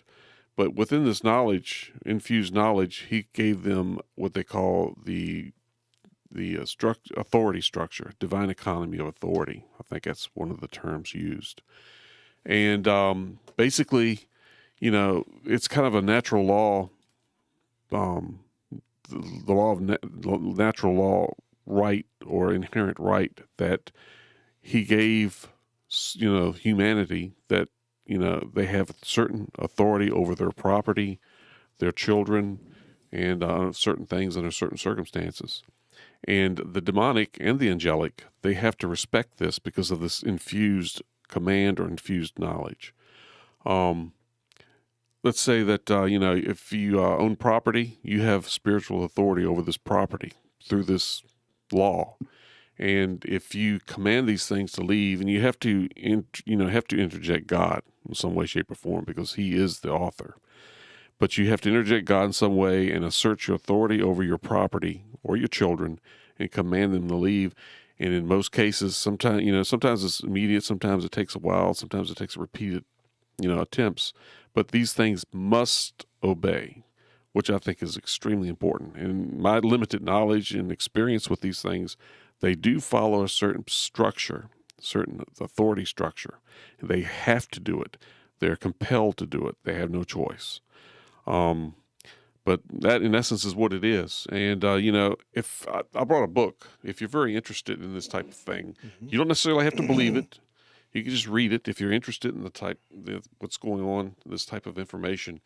This particular book is called Dominion. It's by a priest who's a member of the saintly fraternity of St. Peter, I think it Chad is. Rippinger. He's Rippinger, He's yeah. actually got a very good YouTube channel. Yeah. And the book, it goes into a lot of this stuff. It goes into the angelic psychology, the demonic psychology. It goes into a lot of the authority structure. It details their abilities, their capabilities, their weaknesses. And it goes into a lot of this particular information if you're interested. Again, you don't have to believe it if you don't want, but if you're interested in the subject and you want to be well read on this type of thing, it's an interesting book, and I recommend it. Now, I don't know the publisher, I don't know the author, I don't have any stake in this. It's just a book that I've read, and one of the many books that I've picked up and read on the subject. But it's a very good book, and I'm still reading certain parts over and over again because it's kind of a hard read. Maybe because I'm stupid, but it's You're definitely not If you're stupid. stupid, I don't know what I know. but Yeah, you're not stupid, Rick, I have that's to for reread sure. it. Some certain sections I'm studying it, and it's legitimate Catholic theology, high theology involved in the information involved in this book. So if you're interested, it's a good book to look at, and there are a bunch of others too that are on the market. But you have to look at the author. Chad Rippinger is an accomplished exorcist. He's with the FSSP, Fraternity of St. Peter, which is a Latin Rite fraternity, an old Rite Catholic, church or, organization. And he's been doing this type of thing for 15 years. I think he's got a PhD in psychology. He's very well-read on Thomistic philosophies, and he's very good at it. And I think he's got several YouTube channels. He does. And he's gives a lot of good information if you're interested. Again, I'm not trying to promote the subject, but if you're interested, you might want to take a look at it. And that's all that matters is Yeah. if they're interested. Yeah. Yeah, we don't have to sit up here and say, hey, like, what was the bird's name that was on there earlier? Oriole or what was Yeah. Captain? Oh, Sparrow. I don't whatever his name was. But anyway, that guy, like, Yeah, I'm not. you believe all this stuff. And it wasn't even listening. Like, I'm not sitting here telling you that what this man across from me is saying is I 100% believe and agree. I don't 100% believe and agree with anybody at this table, but that's what makes it great is that we can all sit here and discuss this and go around the horn. And we got into a discussion last night at dinner, Rick, and I disagreed with a couple of the things that you believe, but it was peaceful. Yeah. We peacefully disagreed. Yeah. I said, well, but we went into a discussion on why. Yeah. And I gave you my reasons, and then you thought about it. You said, well, it's possible, and then you said something. I said, yeah, well, that's how it works. Yeah, that's the thing about the Catholic Church. Not only do they promote faith, but they also promote reason. They if you go through their catechism classes, it depends on the class and where you're at. They not only tell you what they believe, but they tell you why. They're not necessarily Bible thumpers that tell you this is what you must believe if you don't believe it. They're going to tell you this is why we believe these things. This is historical this is the information in the historical context, and this is what they're not going to push anything on you, and I'm not going to push anything on anybody. Like I said, I'm not a Bible thumper, but it's information, and if you're intellectually curious about other viewpoints and so forth, especially with regard to Roman Catholicism, there's one book that you might want to look at. So, I think a big part of what's happening now in the different churches and whatever, and it is a problem. I do see it as a problem with some of the churches that I've gone to and I've declined to become a member of, and is that they want to please, So you got the big mega churches where people are like giving you the happy feel good message, and you're not getting anything out of it. Like I'm not learning anything, obviously, and I'm not experiencing anything, like no big awakening. It's just, we're all just here to have fun and feel good and blah, blah, blah. Yeah. And you walk away feeling good and special. Or you go to a church, like when I was a kid, the Baptist church, where the preacher would go, and God, and he'd scream, and you're like, and I'd wake up, dude. It freaked me out. No, I'm just kidding. As a little kid, though, my dad and mom made a rule that if I fell asleep in church, I couldn't play after school, after church. I couldn't go play, and then I would get spanked. oh. I mean, so I was a little. First, I they was scare like you to death, then you get 6, spanked. 7-year-old kid, and then or Pastor Blair would scream, and I'd wake up, and my dad would just be looking at me, and he like, wait till we get home, and I was like, dude, I hated it too. Then you really don't listen at that point. You're just looking down at your feet, wishing that you could fly away, because you're going to get in trouble. But I feel like some of these churches, they just scream and yell, and they talk about hell a whole bunch. Yeah. And then they make you tithe, by that. And then they make you feel scared and guilty. And then the other end of the spectrum is basically just them telling you, happy, everything's good, Everything's happy. And then you're not getting anything out of it. candy canes and unicorns. Yeah. And one of the problems I had with the Catholic Church was just, I would go there, the preacher would be up at the front, like in particular when we were growing up, when I had to go to St. Mary's and Guadalupe, because my Thea went to Guadalupe and my grandmother went to St. Mary's, and it was like every other weekend I was drugged to the Catholic Church. And I'll be real honest, it just didn't keep my attention. It was like stand, sit, kneel. Yeah. It was like calisthenics, but I did not feel like I got much out of it. Yeah. But I didn't feel like I got a whole lot out of the non-denominational church either, which I really am at odds with, because it seemed like they were just like in my face constantly telling me every little single thing I did was bad. Mm-hmm. They literally sent a letter home with our parents when I was in the Christian school. It was the Becca school. And they said that if you have any rock and roll albums, you need to send them back to the school with your children. Mm-hmm.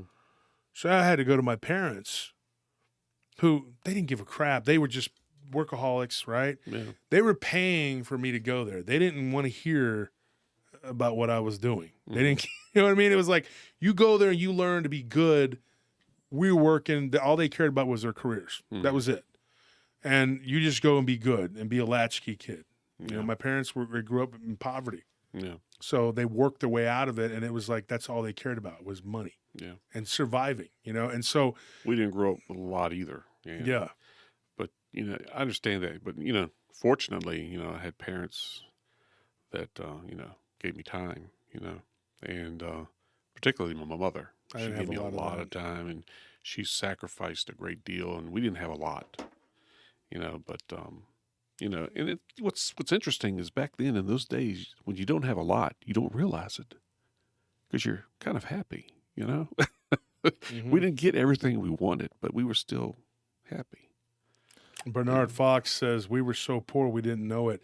Yeah, when I was a kid, I knew it, and I'll tell you why. Because I went to school. I was going to say, the kids will let you know. Yeah, the kids let me know that I was poor. I remember my freshman year in high school. Just being athletic though helps, you know, and then being able to fight, you know, and it was something that I was able to get people to leave me alone, and then they kind of liked me that I got to tag along with the cool kids because I was a weapon, you know. That's it. You could beat people up or fight. Well, this guy can fight, so he's okay. And then you were good at sports, okay, you're okay. But I was poor. I was very poor, and I'll be real honest. One of the worst memories. It was one of the worst memories. Is going when you go back to school. It's a very, you know, you don't have nice clothes. You don't have shoes. Yeah, kids can be cruel too. Yeah, they were very cruel. And as a freshman and going into school, I had been bullied when I was in middle school, but I had grown quite a bit from middle school into my freshman year. So they started bullying me. It was a really messed up situation because my dad, my stepmother, is a very, I'll be real honest, a very cruel woman. I don't care what anybody says. Y'all, Tony and Anthony, know that. She didn't really let my dad, because he was paying child support. She didn't let him like buy me like school clothes. Right. And so my mom, she was at war with my dad. So it was like she was like fighting this war through proxy. And it reminded me of that show, the Nefarious we were talking about earlier, because one thing the demon said that really aggravated me was he said that, you know, we're hurting God through you. Yeah. We're going to hurt you. And I hate that war by proxy bullcrap, dude, because that is what's happening around the world right now. And my mother waged war against my dad, and she was totally misguided because my dad didn't give a crap. Yeah. He didn't care. And I was like, you're doing little minute damage to him financially, but you're devastating me. Yeah. And so I did not reap any benefits at all of any child support money. And then my mother she ended up like kind of flipping out, losing her job. And so if anybody's ever suffered through this, believe me, I know what it's like. It's really hard when you go back to school and you don't have back to school clothes. Yeah, it makes you hard as a kid. And, you know, I was really, you know, it's just, you know, it's just a hard thing. It's a hard thing to do when you have shoes from Payless, you know, and you were wearing them all summer. Yeah. Hand-me-down jeans. Yeah, I didn't even have hand-me-downs. I had like 2 pairs of pants and 3 shirts. And I told my mother, and my mom's like, well, I lost my job. You know, well, no, you let it happen because you were obsessed with this war with him. And my dad did not care. You can't make a sociopathic person give a crap. Yeah. He cares about one person in this world besides himself, and that's his wife. He doesn't care about me. He didn't care about, never has. So it was like, why are you even, she made it out like it was like, you know, like if I wanted something, ask my dad. That was her cop-out. Now, fast forward years later, my mom, when she had her near-death experience in 2007, she died. And she was resuscitated, totally changed. Like she did a 180, and then was just like, she totally flipped. I mean, she became a different person, started. She experienced reality that the real reality, the true reality. Most people don't understand, Yep. And so she ended up like always apologizing for that, but I held anger in my heart for it, you know, because I suffered extreme. I actually, one of my dear friends I was talking about earlier, I broke into her grandparents' house. Yeah. to eat. Yeah. It's embarrassing too, because, you know, it's like these people come home and they're like, why are you in our house? And I'm like, so they tried talking to my parent, my mom, and then my dad was called, and they, you know, they didn't call CPS or anything like this back in the late 80s. But I ended up, you know, I never was a thief. I've never been a thief. The only thing I've ever stolen in my life was food. Mm-hmm. But I did steal food, and I think it gave me a complex to where I had a problem with food and things like that because I didn't have it. But being poor, it gives you something. And I think that what you were talking about, and what this has to do with the show, I'll tell you, when you said that the Dogman appears to certain people, you couldn't be more correct. I thought long and hard about what you said about that last night in our conversation, because it gives you that it's like an oppressive spirit, but it's a spirit of predation. Yeah, that's what I got. It's a spirit of, it seems to be, and I could be very wrong. But and that's what I'm trying to do, research this Dogman research stuff, because I'm more interested in the people who see these things than I am the Dogman phenomenon themselves, because I want to know what's going on with them. I like to do a timeline interview because I want to know what's going on with them at the time. That might come up, you know, that might be able to, might be reveal some information that be interesting. I mean, it definitely will. I feel like, because I feel like a lot of people have been focusing on the Dogman aspect itself, but we haven't been asking, like, why do these people see them? Yeah. Like, what's the cause of it? And but it's kind of like, to me, and I was talking to Josh last night. I said, this is a spirit of predation. It's like people who feel weak and helpless. Sometimes, you know, maybe the spirit or whatever it is, entity, the spirit of predation appears to them and affects them. Now I can't prove that. I don't have enough research data under my belt to be able to say that, but it's kind of like it's a hypothesis I'm working on. But I haven't been able to interview a lot of people that had these Dogman sightings because the subject matter is just I don't off. think that it's the only way, though, because me and Wolf have definitely interviewed a lot of people back in the day, and the one thing we found in common with all these people is that it all started when it was a bunch of kids hanging around, having fun, playing with a Ouija board. Yeah, well, that's true. Like, you know, you've used Ouija boards. It's kind of like going in the chat room. You don't know who you're talking to or what you're talking to. Yeah, but you know, I'm more interested in the experiencers than I am the phenomenon, because I want to know what's going on with them. If I can find out what's going on with them and come up with some type of common denominator, I might be able to explain the Dogman phenomenon, period. Well, think about this. What you said held a lot of weight with me, because I was, 14, 15, going through a horrific time in my childhood, was a mess. Right. And I was going through, how do you say it? Like, home life sucked. Right. I had a stepmother who was just not, and I'm not going to pull any punches here. She didn't want a child around. And literally, when she pretended to be nice to me at first, and I had this foolish idea that I had found my new mom, a mom that was going to be a real mom, not this mom that I had that was a workaholic and was never around. And when she was, she just didn't want to be bothered. Right. And I always she'd say things like, you act like your dad, you look like your dad. I heard that all the time.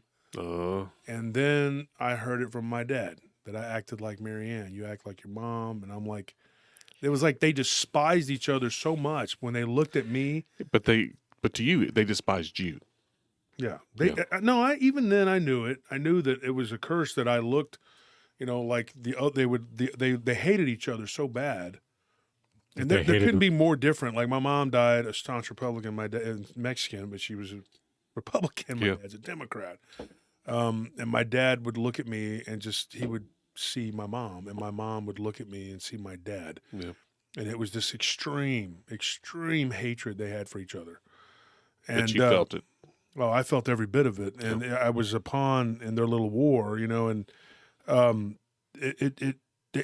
don't think that they really understood the damage that's done to a child, It created an, eating disorder. It created, like, I never know when I'm going to eat again. So, and then getting locked up, and you had guards in one of the places where I was at playing games like, you want to eat tomorrow? Then you beat this kid up.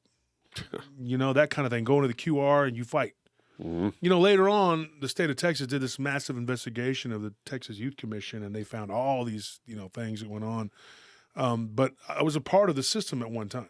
Yeah. And, I fought in dorms and in different places. And people, they don't, like I told you, people don't understand. They have no clue what I actually went through. And these people talk about, oh, you think you're tough.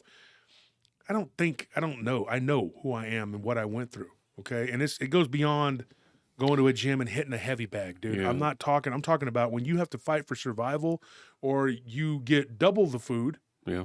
Right? Mm-hmm. If you beat the crap out of this other kid, or if they beat the crap out of you, then you don't eat. So it's like you learned conflict resolution through breaking somebody's arm. That's it. Well, That's I didn't break it. their arm. We just punched each other in the head and choked each other. Yeah. But, and that's that was survival to me. And so when somebody, and y'all have seen me at the gym, I mean, when somebody wants to get feisty, dude, I'll pepper them up. And people don't know. They think I'm this big guy, whatever, and I'm a podcaster, whatever. No, dude, I have a whole life that came before this. And what I'm trying to convey to the audience, though, is this. There could be something to what you said, why me and my friend, another thug who got locked up quite a bit, and now he's a preacher in my hometown. Mm-hmm. And I've given my life back to God, and I've recommitted myself since 06. I've steadily tried to, the Dogman appears to people like me. Is that possible? Maybe it appeared to me, and it gave me this sort of preternatural ability, and just Fearless. You're fearless, and you just, like I told you about what happened, when the guy tried to, and I was like, I didn't care, Yeah. And I have no fear of humans at all, and then even my name was a mockery. They were calling me Josh, the Wolf Boy, and then when I started hurting people, and things changed, and then I started seeing it as an outlet and a way to get my way. It was like, okay, you want to make fun of my shoes because I've been wearing them all summer. You want to make fun of my pants because they have holes, and it wasn't a fashion statement. It was just because they were old and that's all I had. How about I just beat you up, and then you'll just have to pretend to like me and smile at me in the hallway every time you see me, because if not, I'll hurt you. Mm-hmm. And then you see this creature, and you see this power that it has. Yeah. It terrified me, But by the same token, I was like, I remember thinking as a kid, and this is something I've really never admitted ever before, till right this minute. Right. I think a part of me wished that I could be that. Yes. And so, like, people who are victims of abuse, a lot of times they will fall into the pattern because they want the control, right? And so when you see this creature and how it terrified me, made my legs buckle, and made me scared, I thought, look at the power it I has. want to be this creature because, so whenever people called me Wolf Boy, and eventually they started calling me Wolf, I just accepted it. I adopted it. And I thought, there is power in this creature. Mm-hmm. But coming full circle, and now I despise these things because I look at them and I think how awful they are and what they do to people. Yeah, how evil they are. These spirits will manipulate you. They know you. They know your psychology. They know your weaknesses. They know what you're seeking. And they will give you what you need. But after a while, it becomes an abusive relationship. And that's when the wolf has a lot of great attributes. Loyalty. Protection of the innocent, the weak. That's my concept. But if you look at it in that respect, it might put a different slant on things, Mm-hmm. That's what I kind of picked up. I was at your house yesterday, and I was going through there. And you asked me to come by and take a look, give my opinion on what might be happening. And I started talking to you, and I started picking that up. And I'm gonna wish you the best, brother. You're a good man. You got a good heart. Because if you didn't, you wouldn't be questioning yourself like this at this point in time, Mm. So you're good. I don't give a crap what your enemies say about you, When you see a man's heart, you know that there's good there. And that I firmly believe. And we'll be praying for you. I appreciate it. You know, and I used to always have a complex, and I thought, you know, I had to be dominating, you know, or people because people didn't really like me. They only liked that I had power, you know, Right. and that was, you know, the case. And then, but I always did have compassion for people, Yeah. you know, and one of the big problems I had too was like, I hated bullies, like you were talking about, because I Yeah. was bullied. Yeah. And so I would get into fights because they would pick on kids, you know, just for no reason. I know. And I would get into fights all the time. And then they were like, you're always fighting. Yeah, well, dude, I mean, there's a lot to fight, you know? Yeah. But then, you know, I had a teacher, and it was a guy that taught Kimpo. And he told me one day, he says, dude, you can't fight the world. You can only fight the opponent in front of you. Mm-hmm. And I told him, I said, I've never been able to just fight one person. It's always but multiples. More you know? importantly, you can't fight yourself either. Yeah, you're right. Absolutely right. Yeah. Because, you know, you'll never beat yourself because you. And, you know, and I think I searched for years for the love that a parent should have, you know. Yeah. And my mom, bless her heart, before she died, she had even told Nellie, my wife, who's been such a good person, you know, in my life. She was so sorry for the things she did. She's like, I always compare it like you take the Rembrandt and you hang it in the garage, Mm-hmm. and you're like, and then you pay attention to all this other crap. Nobody was really doing anything or help. I was the one that financially helped and did everything. I put all that on my back. Yeah. And I struggled to try to carry everybody. And then Anthony, you know, we've had to kind of, you know, my mom's side of the family very poor. My mother was the only one that was really very prosperous. Mm-hmm. And we kind of had to take everything on our backs Right. to carry, you know. And my dad's family was very kind to me, you know, his cousins and brothers and sisters, whatever, but he kind of isolated us. Like, Mm-hmm. I wasn't really allowed to be around them that much. What I was, it was great. I'm very close to my Uncle Butch and you know, my cousins and my family on both sides. Mm-hmm.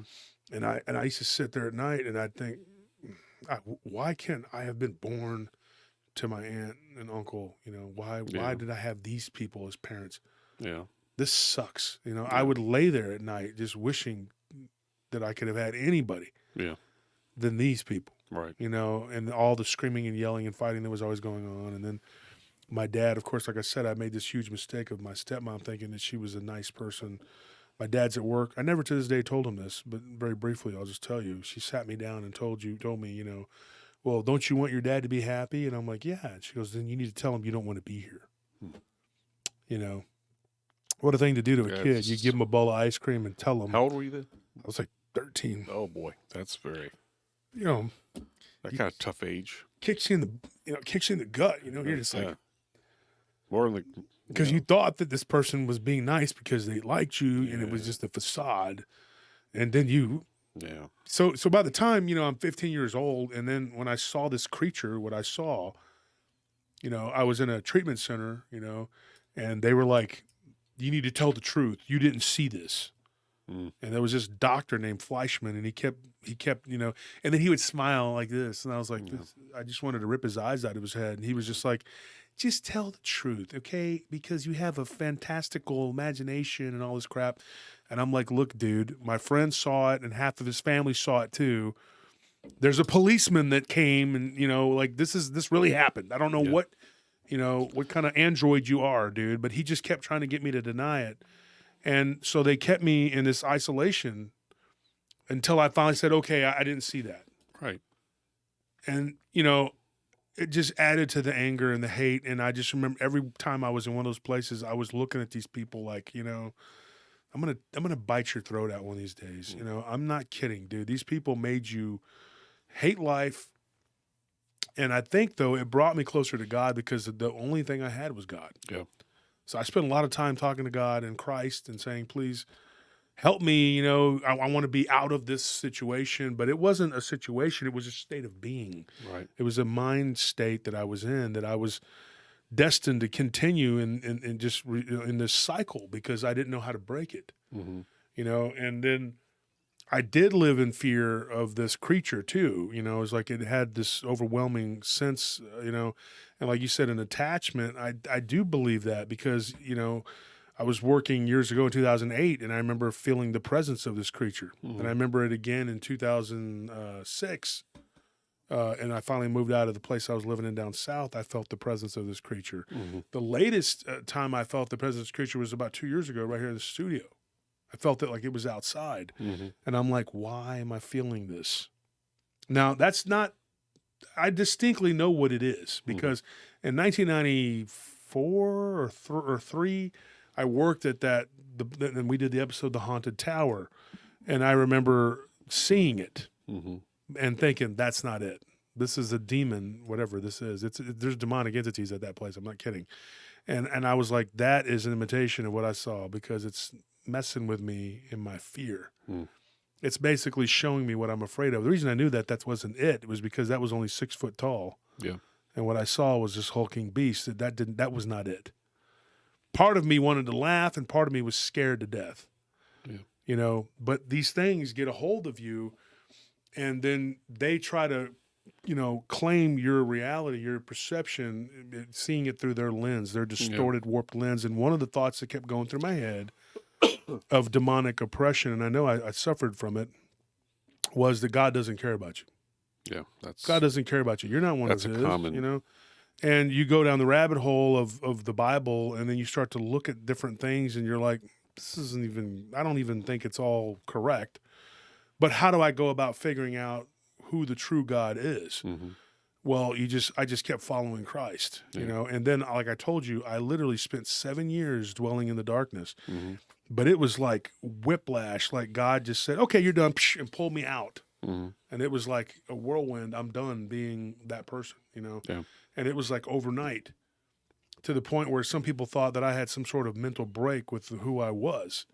I said, that's not who I was. That's just what I did. Right. Who I am is a completely different person from what I did. Right. I was a good person, I believe, that did bad things, because my grandmother always told me that. She always called me Joshy. That was her little pet name for me. But she said, you're not a bad person. She's like, you were dealt a bad hand. Yeah. And you played it the best you could. She's like, and you know, you win and you lose. And she was poor. She couldn't do anything for me. Very insightful. But she told me, she's like, you are a good person. Yeah. You're doing bad things. And I wish that she could have lived to see me become a better person. Right. And I used to try to give her money. She wouldn't take it. She's like, nah, man, I don't know what you're doing, you know. And I used to tell her, Grandma, I'm not doing anything, you know, whatever. And I you know, and remember Anthony Theohova was the same way. She's like, I don't want that salted money, you know, whatever. And luckily I was able to get right with God and get myself away from all that crap. And I was able to help her at least, you know, help pay her rent, her electric or her gas bills, stuff. But my grandmother died, and that's when I saw her, and I knew that it was like almost like a willful purgatory. Right. And she was very upset with me, and she was like I think at that point she could completely see everything, you know. And I had to come clean, and I couldn't live with myself or the shame that she saw. I knew she could see all my sin, and I was like, I was just not I was not right with God.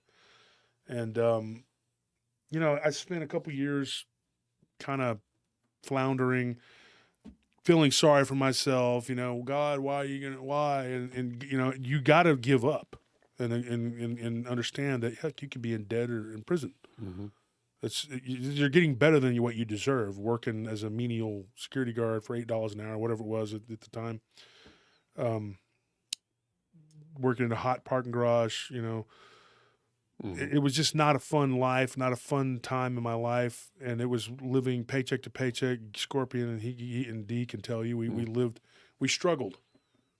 But everybody who followed me, you know, we ended up coming out on the other end better. Right. You know, and I knew I had a higher purpose. And when Anthony came, and then Zane, and then Tony, you know, I knew that God had given me a purpose to raise them, to help them become better people, you know, because we all came from broken, you know, we were broken. And we got to get back to community. Yeah. Yeah. And so, you know, it just, I came full circle. And I do still to this day feel like what happened to me with the Dogman and all that, I think that had a very profound effect on me in my life.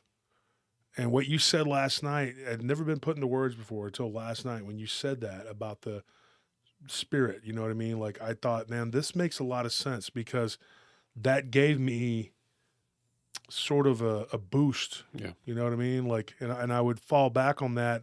The fear that I felt that night, I never wanted to feel it again. And I thought, I will never be a victim. I will not ever be a victim of anything. I'm not going to let it ever happen. I think when you resolve all this, I think that spirit will disappear. Yeah. I think you'll cut that tie. And you have to understand these things are like spiritual vampires. They'll get you angry just to feed off of you. And when you start feeling grace and peace, internal love, these things just, they can't stand it.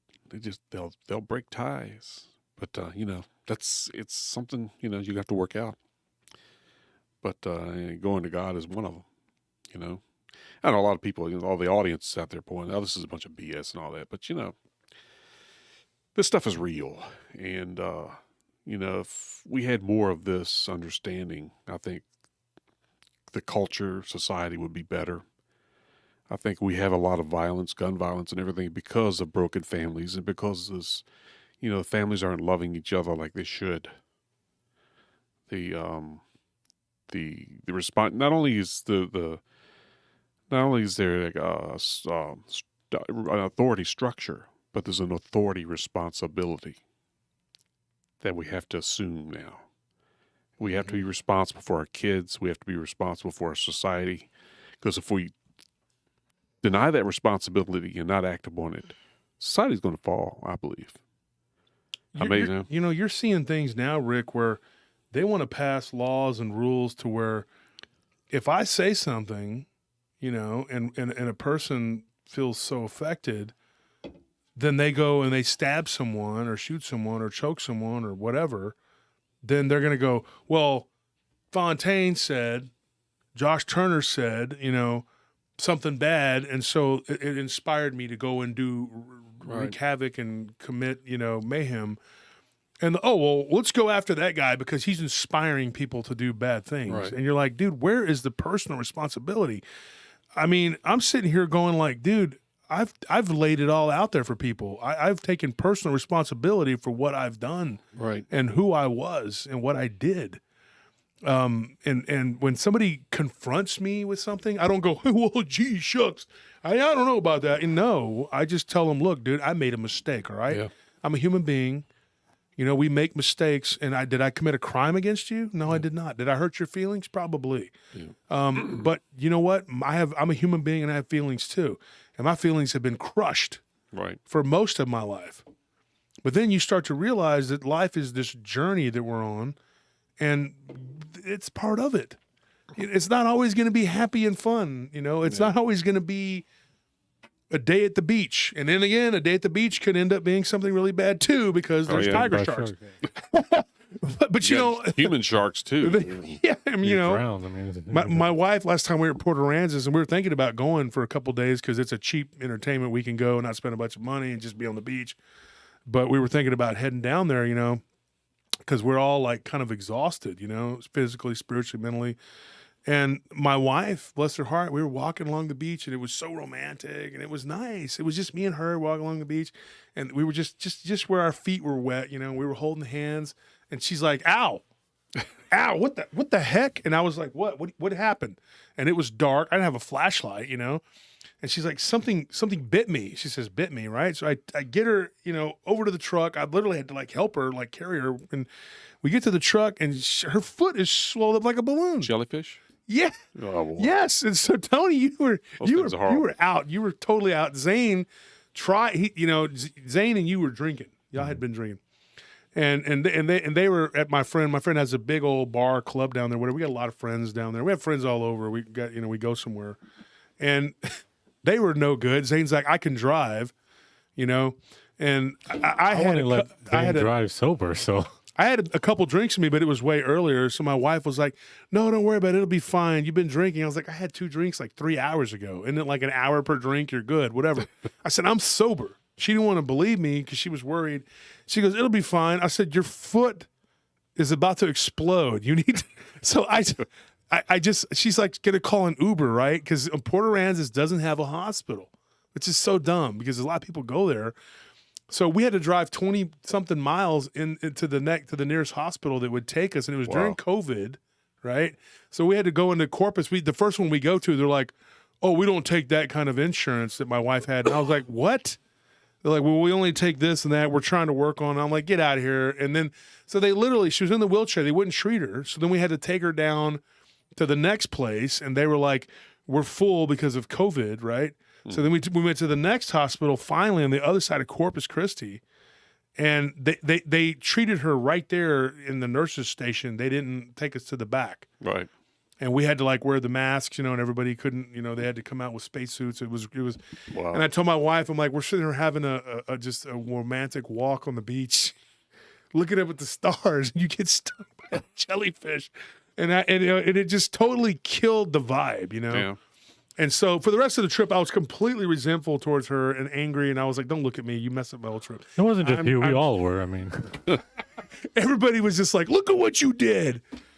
You caused that jellyfish. You brought the energy to make that jellyfish bite you. No, totally felt sorry for her. And she was real like sweet about it. She's like, I'll take an Uber. And I'm like, no, let me drive. I'm fine. Yeah. But it was weird. I thought I was going to get pulled over because I was speeding. But because her foot and her ankle, it looked terrible. Yeah. And so I was driving like pretty fast. And for some reason, there was a police officer that was sitting on one of those, those little coves, Tony, where you go to Mustang Island. yeah. He was sitting right there, and I blew by him going like 85. And I'm like, well, there's no traffic, but he had to have seen me. And I guess he was too busy watching Friends or something, and he didn't come after me. I told my wife, she goes, you need to slow down. I said, no, we need to get to the place where we need to be. And if that cop pulls me over, I'm going to show him your foot, and maybe he can escort us or something and get there quicker. Let him pull me over. I don't care. Yeah. This is an emergency. And there is no, like I said, there's no hospital there at Port Aransas. If you get shark bit, what are you going to do? Yeah. You're probably going to just bleed out, Man. And so I'm just like, I'm driving. I don't want to think about that. So I'm driving, and I was flying. I got, and I was so mad. I said some choice words to the people at that first place, that emergency medical, whatever. I'm like, my wife's foot, she can't walk. She's like sick now. Her whole body was hot. Mm-hmm. And I said, and you're just going to dump us out and tell us to go because you don't take a certain insurance or whatever. They only took 2 types of insurance, something. I'm like, it's ridiculous, dude. So then we ended up having to go down to this other one, but all's well that ends well, and poor Nellie, the next day, but her foot was, it was red and swollen. What they do for her? They just all gathered and peed on it. That's exactly what they did. They just, but folks, anyway, that's all the time we got. We've just been here way too long. I'm sorry for the emotional whatever. I wasn't trying to create an emotional roller coaster, but it does have something to do with the show. It does have some bearing on, because me and Rick went down this talk we had. I don't know why I saw what I saw. I don't know why my friend Daniel saw it with me, and why do some people see this creature and others don't. We just know that they exist, and we know that these, maybe they're demons, maybe they're not. I hope we were able to answer some questions. Provoke some thought. Thought-provoking, some new questions too. And then, and I was on Christopher Jordan's show, Curious Realm, and I recorded with him an hour before, like for the first hour when I first got to the studio earlier. I recorded a little over an hour with him. That comes out on Tuesday. I'll send a link onto the Facebook group. You can go and look. And it's with Christopher Jordan, Curious Realm. He's got a really good show. He will be at the conference, and so will Rick. So come and check us out at the conference. You want to hang out and talk, and maybe we can go to dinner or something and get away from all those pesky famous people that are going to be there bothering you with their stories and all their talking about their books. Information. And I wrote a book. I wrote another book. I'm smart, and I'm telling you all this amazing information. And I'm joking, folks. They are very, very, very, very good people and good at what they do. You got to go to the conference, man. I'm telling you, it's going to be off the chain, dude. It was really off the chain last year. Barton and me were on the phone earlier. I'll tell you something funny. And Barton said, he goes, we're going to have a big party.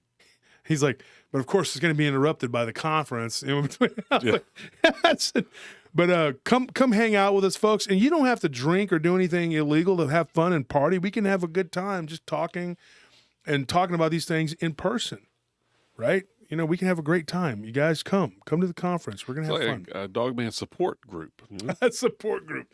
There you go. So, folks, thank you. That's all the time we had for tonight. Thank you for showing up. We appreciate it. And Tuesday, what is the episode Tuesday? Do you know what it's going to be about?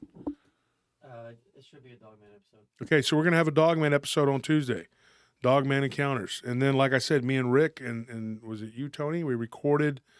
Was it you, Tony? I know it was you. Us three recorded on Friday night. We did 2 hours, so that's going to be coming out too. Mm-hmm. And we get into some. The first episode is just pretty much Dogman, right? And then the second episode we got into others, cryptids, and a vampire story is really really creepy from Mexico. So, folks, thank you Can I for say something real quick? everybody that donated. What's up? It's not important. I just wanted to say, if you guys want to find the Patreon or anything else like that, make sure you guys check out the description. We have everything right there for you guys. Makes it a lot easier for you guys to be able to search for our stuff. I just want to make sure we got that out there. Yeah. And thanks for having me on, Josh. It was great. Oh, no, thank you Great for coming, Rick. conversation. I mean, I've been reading the comments and they absolutely love you. So They don't know did me. a great job. To love me is to know me, and if you don't know me, Well, folks, thank you. Oh, and one last thing I wanted to say before I go. If you are owed something, or if I talk to you on Messenger, my phone like flipped, did this thing, and I lost a bunch of stuff. So I need a new phone, folks. That's all it is. I got to get one. I'm just being lazy. Well, not lazy. I don't have time. Let's put it that way. If you guys could send me your information, resend me your information so I can get your stuff out to you. Okay, because I don't have everybody's information. Okay, it does that thing where I don't know where it's on Messenger, and then all of a sudden it just goes back to like a couple weeks, and then everything, and then it jumps from like 2 weeks and then 2 weeks. You know what I'm talking about? I don't get as many messages. Well, as you. Messenger anyway. I think it's because like, you have such a high influx. yeah, and it doesn't just go straight down. It kind of jumps or whatever. So if you're owed something from me, I told you I was going to give you something. Please re-message me, please, because I am not able to go back on the Messenger and find that if you send it through Messenger. And if you're in an email, I know the other day we got Tyler, Brett, Ania, and Dave Howell. I think I've only heard from one of you. So, hit me up. Let me know what's going on here, folks. Reach out to me. And then Bradford from Friday, what's his name? Bradford Johnston. We need your information if you want to for the donations that were given on Friday. So thank you, folks, everybody. We appreciate you coming by and hanging out with us for this 3.5 hours. And Rick Atcherstein, our guest, very good guy. Thank you so much, folks, for tuning in, and good night.